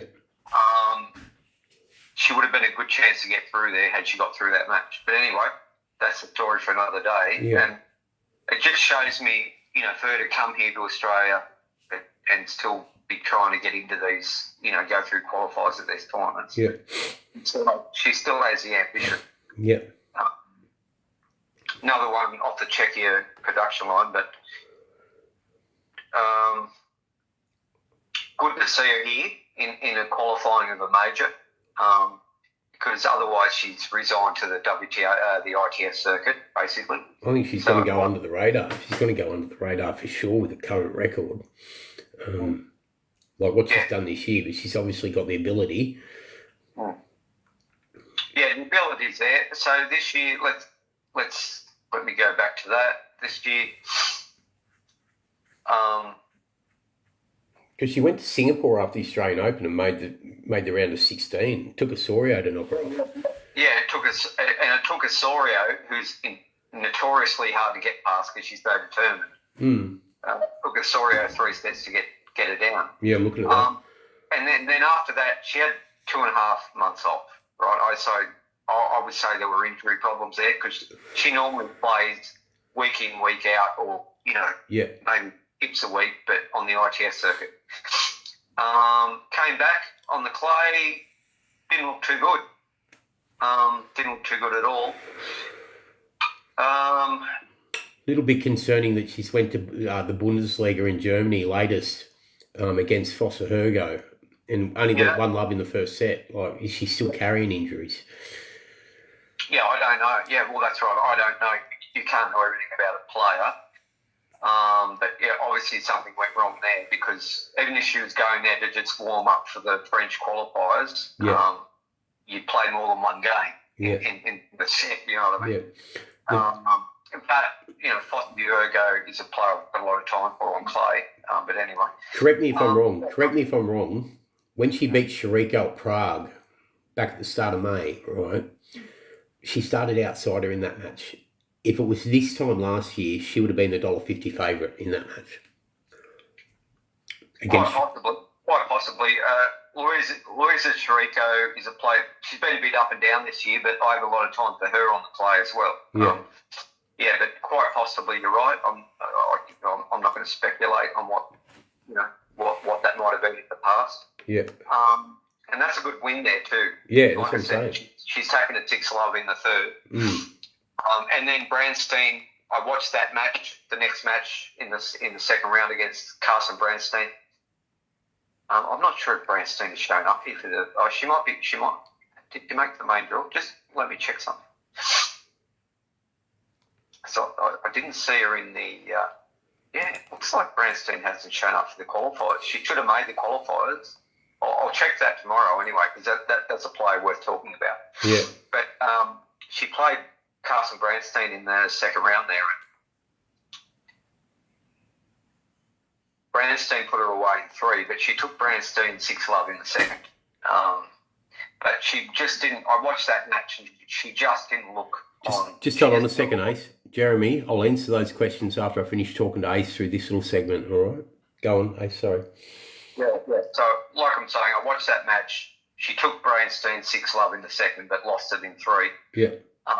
but she just didn't look right. Just didn't look right in that match. So I don't know.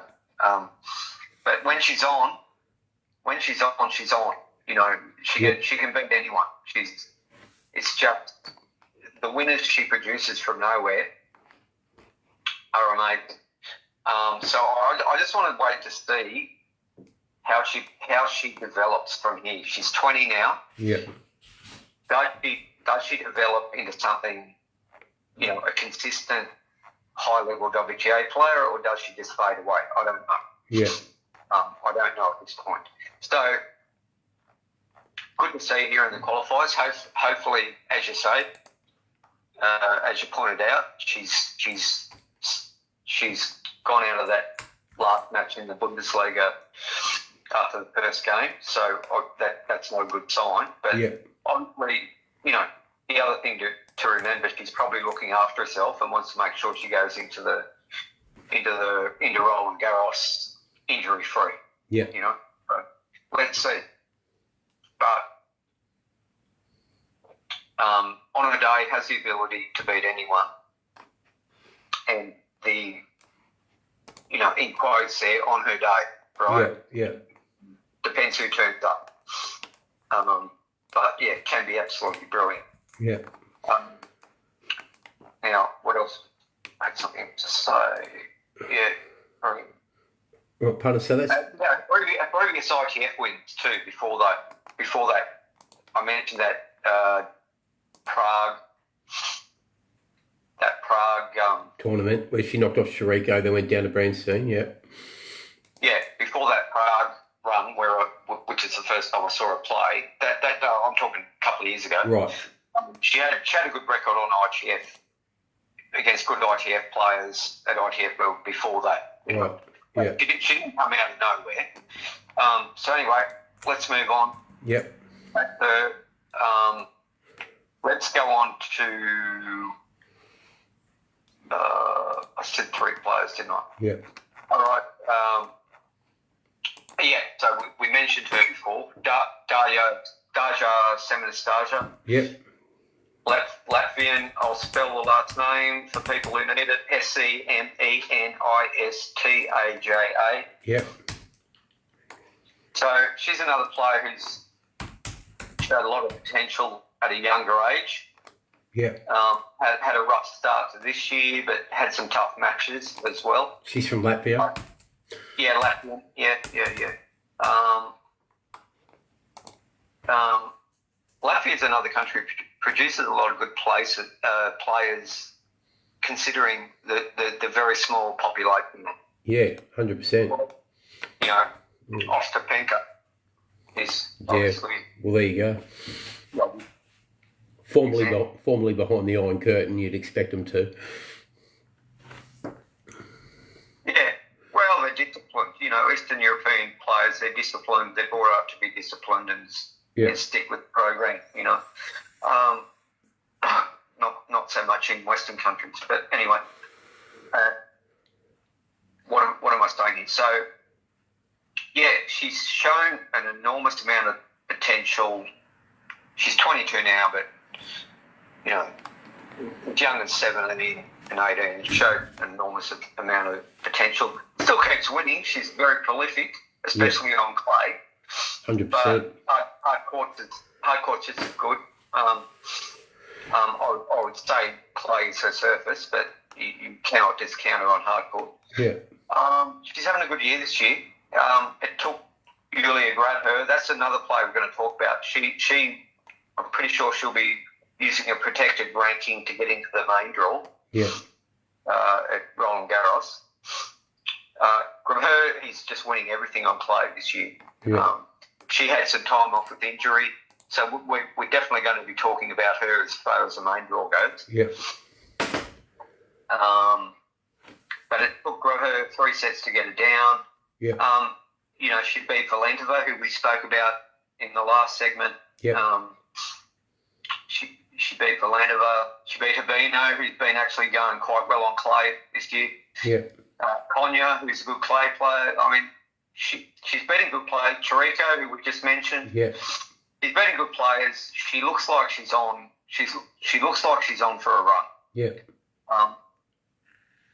So a player who I could definitely say is a good chance to get through qualifying. You know, we can't obviously declare anything at the moment. Yeah. But yeah, I like the way she's going. She might be starting to fulfil that early potential. And she actually beat Grub Hurd in the Billie Jean King Cup a couple of months ago, or a month ago. But I don't know what the surface was there. I would assume it was clay, but I'm not sure. Yeah. So that's her. I think that's a player to mark down. Yep. I can see her getting through qualifying, but who knows? Then we go to one more, and then I'll leave the other one for next time we talk tomorrow or tomorrow. When. Daria Stakova. Spell the surname. Astakhova. Yeah. Barya first name. Yeah, got it. 23-year-old Russian, interesting player. She's 6-1 on play this year.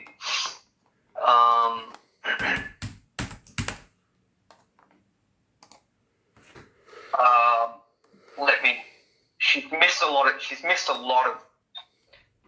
The reason she's in here on a protected ranking. Yeah, right. He's got into this because the ranking is like it's 944. Yeah, 944. Right? Yeah. She's missed a lot of tournaments. Yeah, she's missed a lot of. She only played 2 matches last year. Yeah. But her peak ranking was 181. Yeah. And that was quite a while ago. Yeah. And she was showing potential. Like, I'm not saying a lot of, huge potential, but she was showing potential. And like quite a few Russians, some of them take a little time to develop. And as I said, she's missed a lot of time with injury over the past couple of years. Yeah.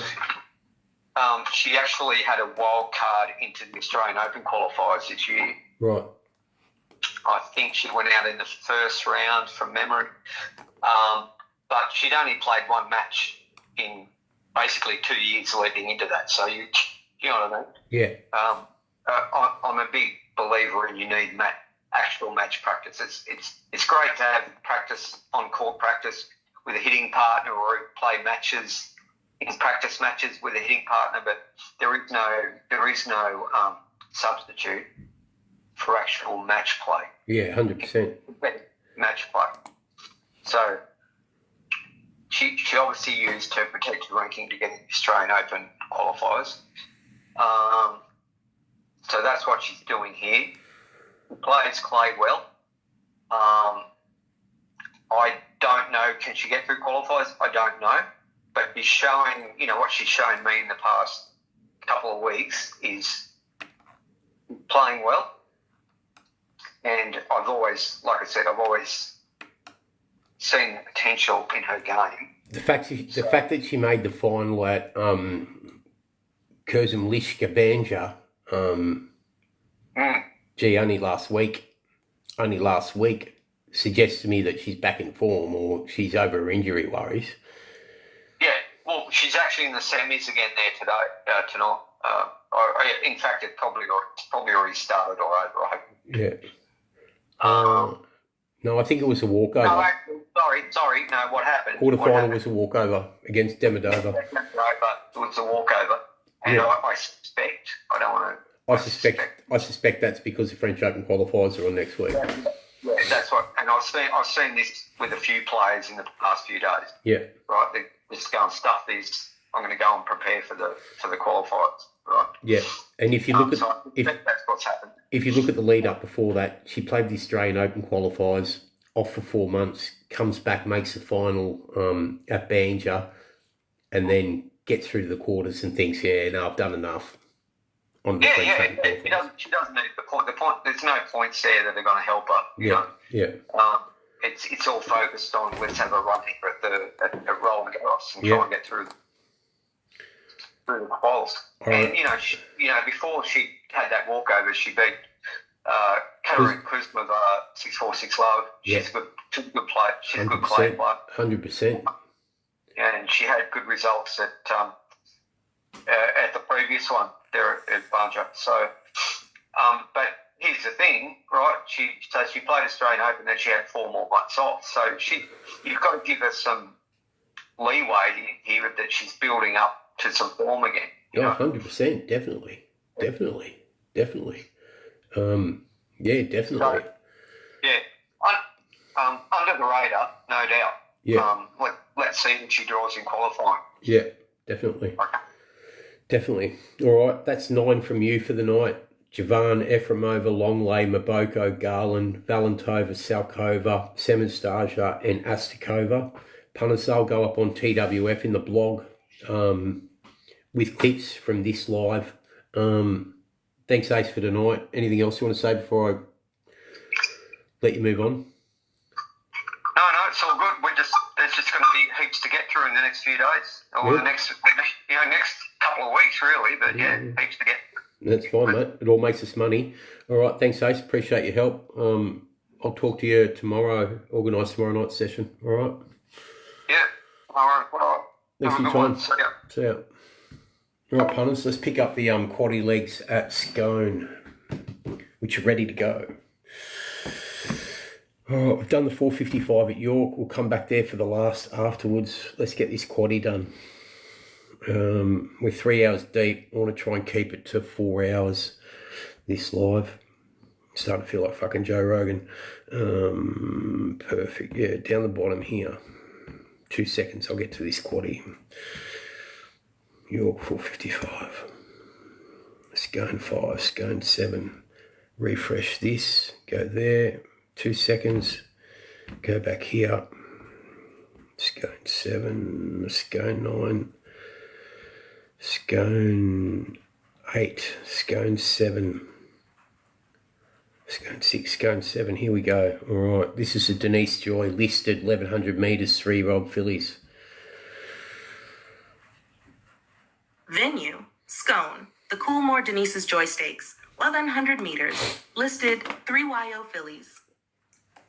The Coolmore Denise's Joy Stakes at Scone, over 1100 meters, on a soft 7 track, shapes as a competitive affair for 3-year-old fillies, with several progressive types clashing in this listed sprint. The race setup favors horses with early speed and proven wet track ability. With the rail out 2 meters from the 800 to the 400 and true the remainder, runners close to the pace or near the rail could hold the advantage early. But Scone's long straight means back markers can still feature late if the tempo is strong. Sunrise, Gerringong, and O'Leary are expected to drive the early speed, ensuring at least a moderate to fast tempo. Shohisha stands out as a top contender. She brings a sharp midway benchmark 72 win at Rose Hill and was a competitive 5th in the Group 2 Lightfinger Stakes. Her soft track stats are rock solid. 2 starts, 2 wins, and Barrier 2 positions her ideally to sit handy and launch late. She looks ready to peak third up. Photograph is another major player. She dominated a BM72 on a heavy 9 and has a flawless 3-3-1-0 record across soft and heavy going. She's already a winner at Scone, and although drawn wide in gate 15, her finishing speed makes her a serious threat. Soft Love is unbeaten from 3 starts and brings the most unexposed profile in the race. Her Caulfield win was impressive, and she draws ideally in Barrier 1. The soft 7 ground is an unknown, but she has upside and maps perfectly. Gerringong, trained by Waterhouse and Bott, has the speed to lead from gate 6. She resumes here and has trialed well, with a profile that suits wet tracks. If she gets control, she'll take catching. Sunrise will push forward from a wide draw in 18. She's flying with back-to-back wins and a solid soft record. 6 starts, 2 wins, 2 seconds. But the draw and jumping class are significant tests. O'Leary and Oakfield Jupiter round out the chances. Both have strong wet track form and upside, but face genuine class rises and need to elevate. The race hinges on pace and barriers. If the leaders overdo it, it sets up Shohisha and Photograph. If they stack and sprint, Gerringong or Soft Love might pinch it. Either way, expect a blanket finish. Top predicted contenders: strong wet track form, 2-2-0, recent BM72 win, and Group 2 placing. Ideal barrier and peaking third up. Photograph. Dominant heavy 9 win, 3-3 to 1-0 on wet tracks and Scone form. Wide barrier concern but has class. Soft love unbeaten, 3-3-0, strong Caulfield win and perfect barrier. Soft track a query but has upside. Gerringong, speedy, Waterhouse bot trained, and good barrier. First up but trials well in suit soft tracks. Sunrise, front runner with back-to-back wins and 6-2-2-0 on soft, wide barrier a major hurdle. Illyri, strong BM64 win, Scone form, and good barrier. Class rise a test but has speed and wet track ability. All right, punters, I'm going to give you the market here. Shohisha, rated 4.80, being bet at 14.0. Second top rated, the 5 Photograph, 5.50, being bet at 11.0. Both the top two, good overs. Third top rated, Soft Love, 7.5, being bet at 3.2. Fourth top rated, Gerringong, 9.5, being bet at 6.0, both unders, third and fourth top rated. The value in the market's created because those two are unders. Fifth top rated, Sunrise, 12.0, being bet at 15.0. And sixth top rated, Illyri, 14.5, being bet at 91.0. 15.2 the place, by the way. And I'll go to Oakfield Jupiter, rated 18.0, being bet at 26.0. This is an excellent quality exotic race, revolving around the 2, the 5, the 6, the 8, the 4, the 13, and the 14. 2, 5, 6, 8, 4, 13, 14. I'm going to suggest the top 4 to win. Shohisha, the 2, the 5, the 6, the 8. This is for your first 4. And the 2, the 5, the 6, the 8, the 4, the 13, the 14 for second, third and fourth, however you want to play it. This race will go up on TWF in the morning. I'm going to talk about the 2 top-rated horses. The 2 Shohisha by Sapido out of Rock de Camby's mare. Excellent pedigree for this track. Excellent pedigree for the wet. It's 2 from 2 on soft. First up, last preparation, it went to Wyong for the Gosford Guineas. Got beaten by Dance for the Boom. Midnight Dynamite back in third. Dropped back in class. Lump 55 to knock off Lady Extreme and Rush Hour in a midway on the 18th. Then went to the Light Finger in the Group 2. On pace, battled on strong. Fifth to Lady Shenandoah, Lady of Camelot, only beaten 3.2. That's excellent form for a race like this. First up into this, on the back of a trial fourth behind 2 smart types, Pulchritudinus and Mayfair, only beaten 3 lengths. It was on a soft 6. That preps it perfectly for this. Draws the 2, can either stalk or come from the back with equal effect. Has a very adaptable pace profile. A lot of ticks about this horse. And they're going to bet at 14.0, 3.6 each way. All right. Second top rated, the 5 Photograph from the Cummings Yard, from memory, yep. By Blue Point, out of the Street Cry mare, Memorial. She's throwing plenty of good types. Draws wide in 15. 3 from 7. 1 from 3 on soft.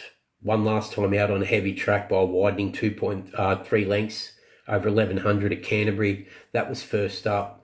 Will come on again second up. Yeah, it's 2 other wins at Scone and Sandown on the hillside track as a 2-year-old, both by wide margins from off the pace.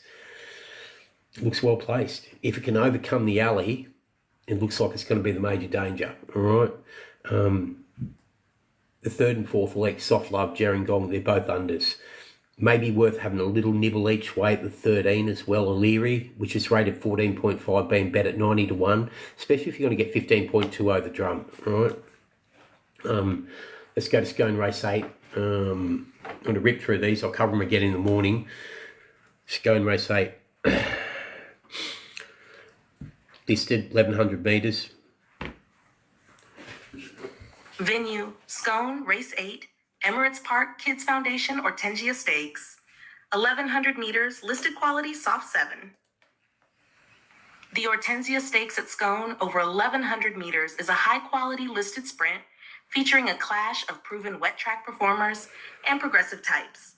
With a soft 7 surface and the rail out 2 meters from the 800 to the 400, the setup should suit those with tactical speed and versatility. A fast tempo is expected with Ostraka, Compelling Truth, Nemeth, and Grand Impact, all capable of rolling forward. Ostraka is a standout. He brings Group 3 form and a genuine soft track profile with 6 runs for a win, 2 seconds, and a third in the going. Despite the top weight of 58.5 kilos, Barrier 8 gives him options to lead or box seat, and he's tough enough to absorb pressure. Nemeth profiles as a major danger. A wet track specialist with 3 wins and 3 placings from 11 soft track runs, he's perfectly drawn in gate 3 and comes off a strong win. Listed win on a heavy 9. He's consistent, adaptable, and well-placed here. Contemporary, from the James Cummings yard, is first up, but brings excellent credentials. He's a Scone winner already, has 2 wins and 4 placings from 7 starts on soft ground, and draws ideally in Barrier 6. The freshness suits, and he's armed with a turn of foot. Brunel has to overcome Barrier 18 and 59 kilos, but brings listed winning form and a 5-2-1-0 soft track record. He'll need luck, but has the class to overcome the map. Compelling Truth adds interest. A recent Town Plate winner and unbeaten from 4 soft track runs, he's peaking third up, but must navigate from gate 13. If he gets cover and presents late, he can win again. Pisanello is a progressive type with a Scone win and some genuine upside.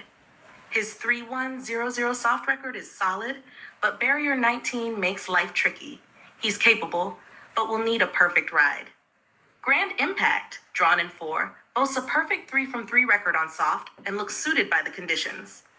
The 1100 meters might be a touch sharp for his style, but he'll be strong late if the tempo is hot. The race is expected to be genuinely run, which could set up a charge late if the leaders overdo it. Inside draws suit Nemeth and Contemporary, while Ostraka has the tactical flexibility to overcome Barrier 8. Brunel and Pisanello face steep maps but have the figures to figure with luck. Class, wet track strength, and track position will decide this one.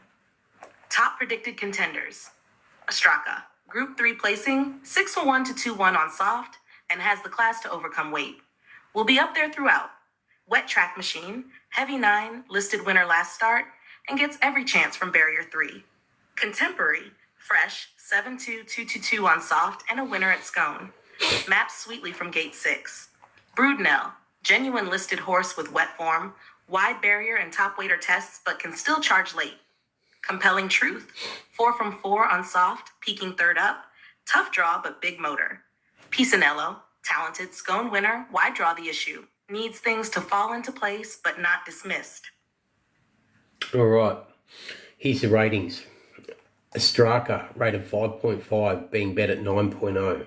Nemeth, rated 7.0, being bet at 27.0. 4, Contemporary, one that really interests me, rated 8.0, being bet at 17.0. I think that's excellent value. 17, Brunel, rated 9.5, being bet at 12.0, minor overs. The 3, Compelling Truth, rated 11.0, being bet at 11.0. The 6, Pisanello, the stablemate of Contemporary, the 8.5 favourite, rated 13.5. The 7, Grand Impact, rated 16.5, being bet at 10.0. I want to touch on, first off, I'm going to touch on here is the 5, Nemeth, by Eurozone out of a Pendragon mare, 11 from 36 for the beer yard. Second up into this on the back of a trial third to Defiant Heart.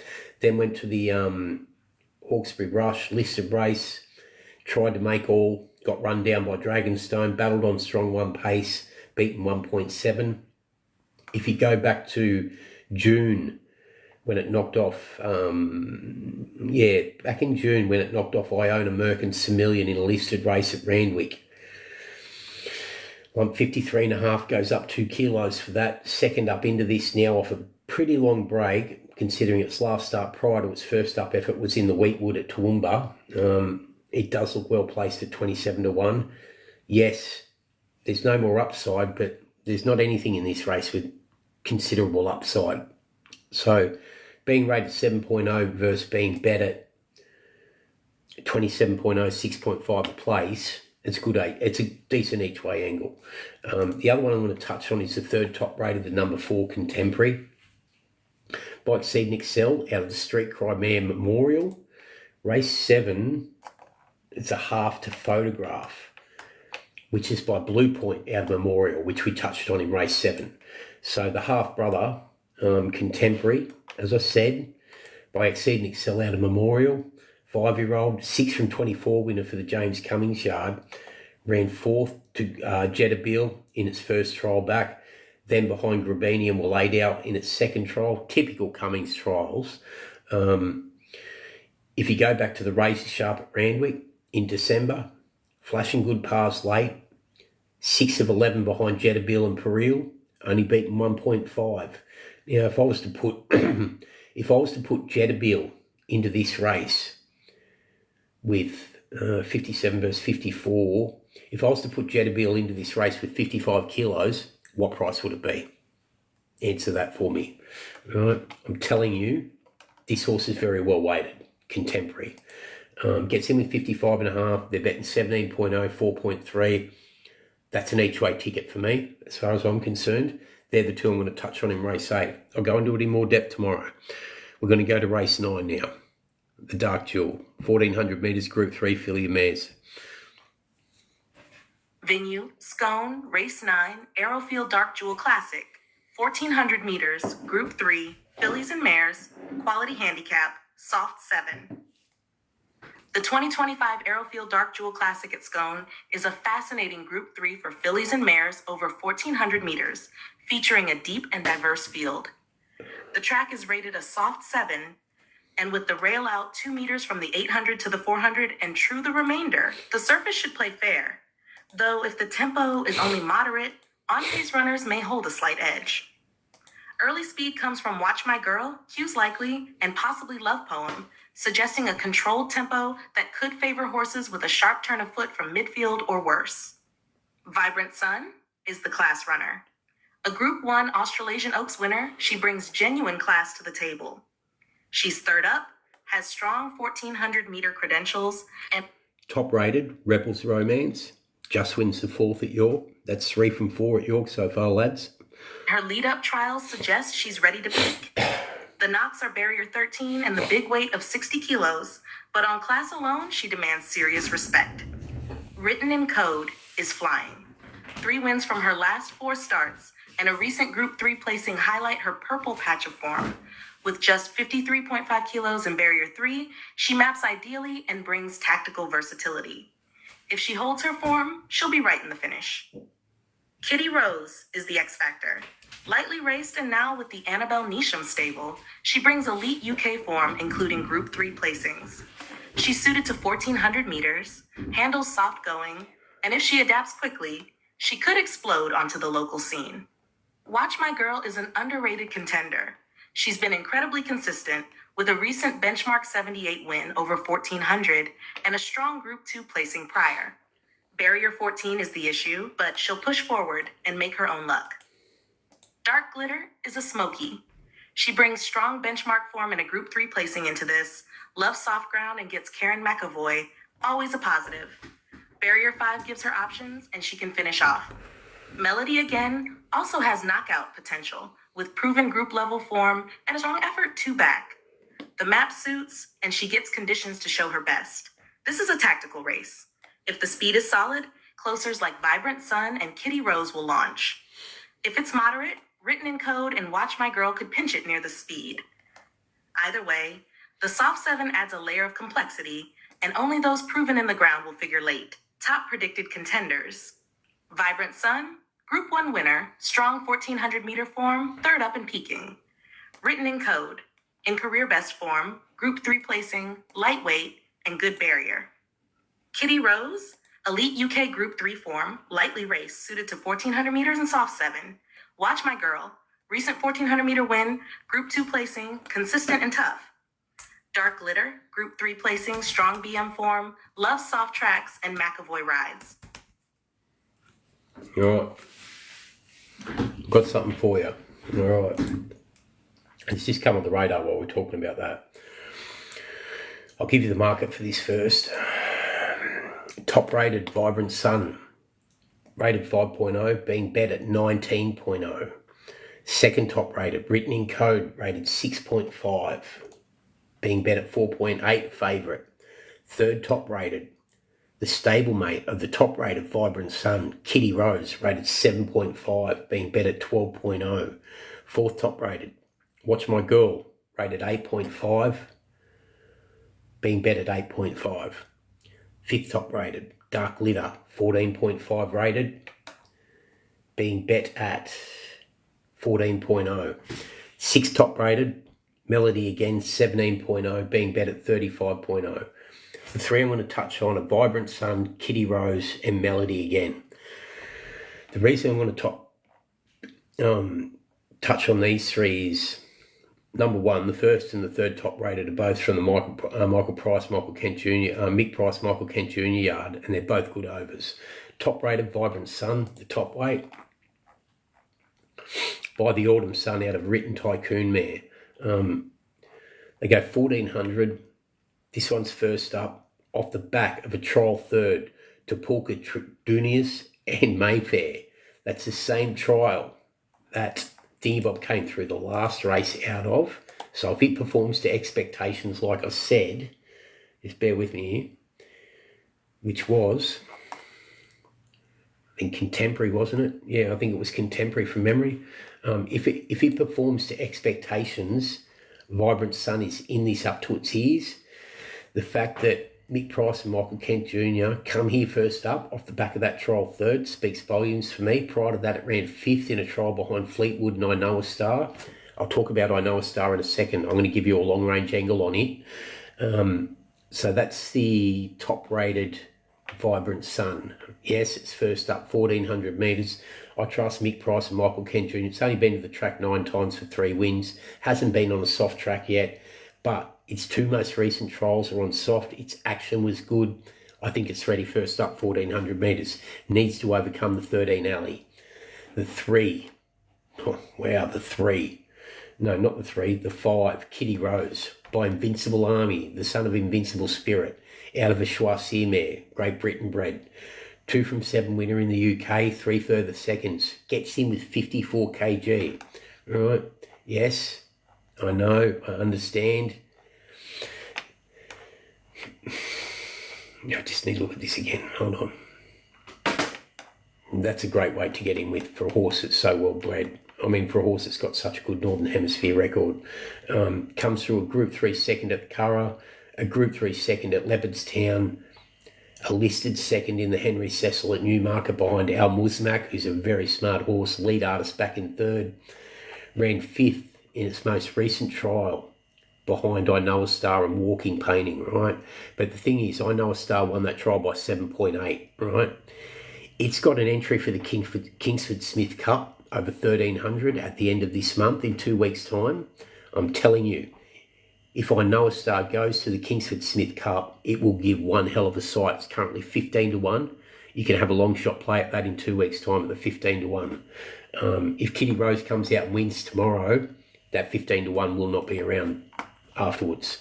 The fact that Mick Price and Michael Kent Jr. gave it a jump out at Cranbourne on the 14th of April, then went to Rose Hill for its next jump out, or for its next trial, tells me they thought it was going well enough after that Cranbourne trial to come to Rose Hill and trial again, go north with it, right? It's obviously maybe going to Brisbane for the Winter Carnival, but it's primed for a first up effort. Its soft track form's decent. It handles all types of going. It's lightly raced. It draws a 12 alley. Gets Tommy Sherry. Gets in with 54 kg. Right? They're the two that I want to be backing on top in this race. Are the two Price Kent Jr. runners. The 1, Vibrant Sun at 19.0, and the 5, Kitty Rose at 12.0. And I think the other one that's worthwhile having a little nibble at, potentially, is Dark Litter. Dark Litter, yeah. No, not Dark Litter.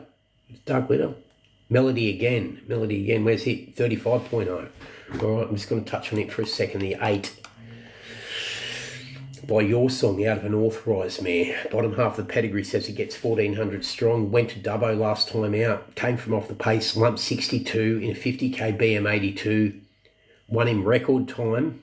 Goes from 62 down to 54 here. Draws a 2 alley. Gets the suck run. 5 from 21 winner. 2 from 4 at the track. Hasn't done anything on a soft track, but has only been to a soft track 4 times. It's won trials on soft going. Prior to the start of last preparation, it knocked off Harbour Gold and Red Impact here at Scone on a soft track by 3.8. It was first up at Dubbo when it won. That was a kill. They've come here second up, drops 8 kilos, goes to 1400, will come on again, $35. All right, race 10. The Luskin Star. Venue: Scone, race 10, Scone Equine Luskin Star Stakes. 1,300 meters, listed quality handicap, soft 7. The 2025 Luskin Star Stakes wraps up the Scone card with a bang. A high-quality listed sprint over 1,300 meters featuring a deep and varied field. The track is rated a soft 7 with the rail out 2 meters from the 800 to the 400, true the remainder.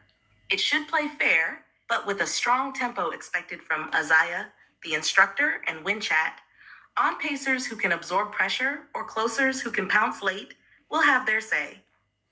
Brudenell is the one they'll have to beat. He's already a listed winner, has a near miss in similar grade, and draws perfectly in Barrier 3. His 1,300 meter profile is excellent, and he's proven in the wet. He maps to stalk the speed and gets every chance to finish over the top. The instructor brings real class to the table. A recent listed win over 1,200 and a placing at 1,300 show he can handle the trip. He's drawn out in Barrier 17, which is far from ideal, but he has tactical speed to offset it and relishes soft ground. If he gets across without burning, he's a major threat. Gallant Star is in career best form. He's won the Country Open and the WRA Championship leading into this and draws beautifully in Gate 5. The 1,300 suits, he loves the sting out, and he carries a lightweight that makes him dangerous in the run-on brigade. Wellwall adds serious depth. He's a Group 3 winner who handles soft tracks well, but draws wide in Barrier 16 and carries 59 kilos. He'll need luck, but has the finishing power to be in the mix late. Fearson is your value hope. He's placed at Group 3 level, loves 1,300 meters, handles soft ground, and draws nicely. He flies under the radar, but is building towards a peak effort. Azaya also deserves respect. He'll go forward, handles this track, and could pinch it if left alone, but faces pressure from others on speed. It's a race shaped by tempo and map. If the frontrunners overdo it, horses like Brudenell and Gallant Star are primed to take full advantage. If they control the tempo, the instructor and Azaya could prove tough to run down. Top predicted contenders. Listed winner, strong 1,300 meter form, Brudenell, great map from Barrier 3 and peaking.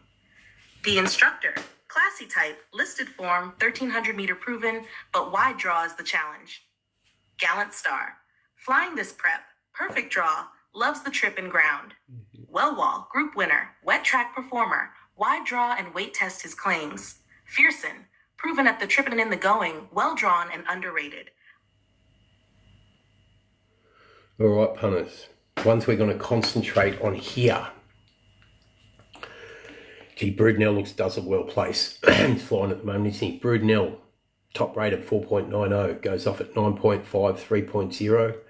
The instructor rated 6.2, currently being bet at 6.5. Gallant Star rated 7.0, currently 4.0 favourite. Wellwall rated 8.5. Well, being bet at 16.0, that's good overs. Fearson, fifth top rate of 14.0, being bet at 10.0. Isaiah, rated 17.0, being bet at 41.0. And then equal next best, Coast Watch and Winchat at 21.0, Coast Watch 31.0, Winchat 8.50. So we'll start off with Brudenell quickly. Rated 5.0 versus bet price of 9.5. Brudnell, the number 2, by Russian Revolution out of a more than ready mare. 10 from 27 winner for the Chris Lees yard. I think it comes through a really strong takeover target at Gosford last time out when it was beaten by Barber with Spacewalk back in third. On pace, got to the front at the 400, run down on the wire, nosed out. That was first up. That was, I'm going to say second up off a freshen. The fact it went to Wyong and won that trial over Tanglewood and Magnolia Jewel on the 24th of April, then went to Gosford and did that, you'd have to suggest it's well placed here. Drops half a kilo off that run into this. Looks well placed. The other one I'm going to touch on is the 4th top rated Well War, which is big overs, rated 8.5, being bet at 16.0. We've got a bit of time for this horse by Shalar out of an Archmare, draws a 16. Once again, Mick Price, Michael Kent Jr., they could have a good day there tomorrow. Look, first up, 160k, benchmark 100 behind Sandpaper and Tarvey time, was 17 out to 21 into 14 that day. Lump 59.5 with a 3 kilo claimer up, Benjamin Osmond. Chad Schofield gets on today. If you go back 3 starts ago, Caulfield 1400, when it knocked off Arkansas Kid and Warney in the Heffernan at Group 3 level. It lumped 59 that day. That was on a heavy track. Its record on soft is 10.32. It looks pretty well placed here second up, considering it's going to improve if you put a line through the first up effort. Comes through a trial second, a jump out second at Cranbourne to Indian Jewel, Star Vega back in third, then knocked off New York Luster, Nation State. All right, there's plenty of value there, punters, tomorrow that I've given you. Tonight in the UK at York, you've gone 50 to 1, 6 to 1, loss. And then the 2.7 favourite in the last. 3 from 4 winners in the UK so far tonight. That's Scone. We're 3 hours, 34 minutes deep. I'll give you Kembler in the morning. Flemington is all up here on this channel, on TikTok. There'll be plenty of previews in the morning on TWF Horse Racing. If you want it live throughout the day, join the TWF Lounge. Go to TWF Horse Racing. Click on Best 5. It's only $9.90 a day. You don't have to pay for a month. You just pay for the days you want. You get all this, plus Best 5, plus Live Trader, plus everything else I do during the day. You won't spend $9.90, better value than this. If I do this for 3.5 hours for free, think what you get. Think what you get for $9.90. All right, punters, that's it for the day. That's it for the night. I'm at 11% battery. I need to recharge the battery. You guys need to go and cuddle your girlfriend and spoon and do all that kind of stuff. I need to do more form. We win when you win. Thanks for watching.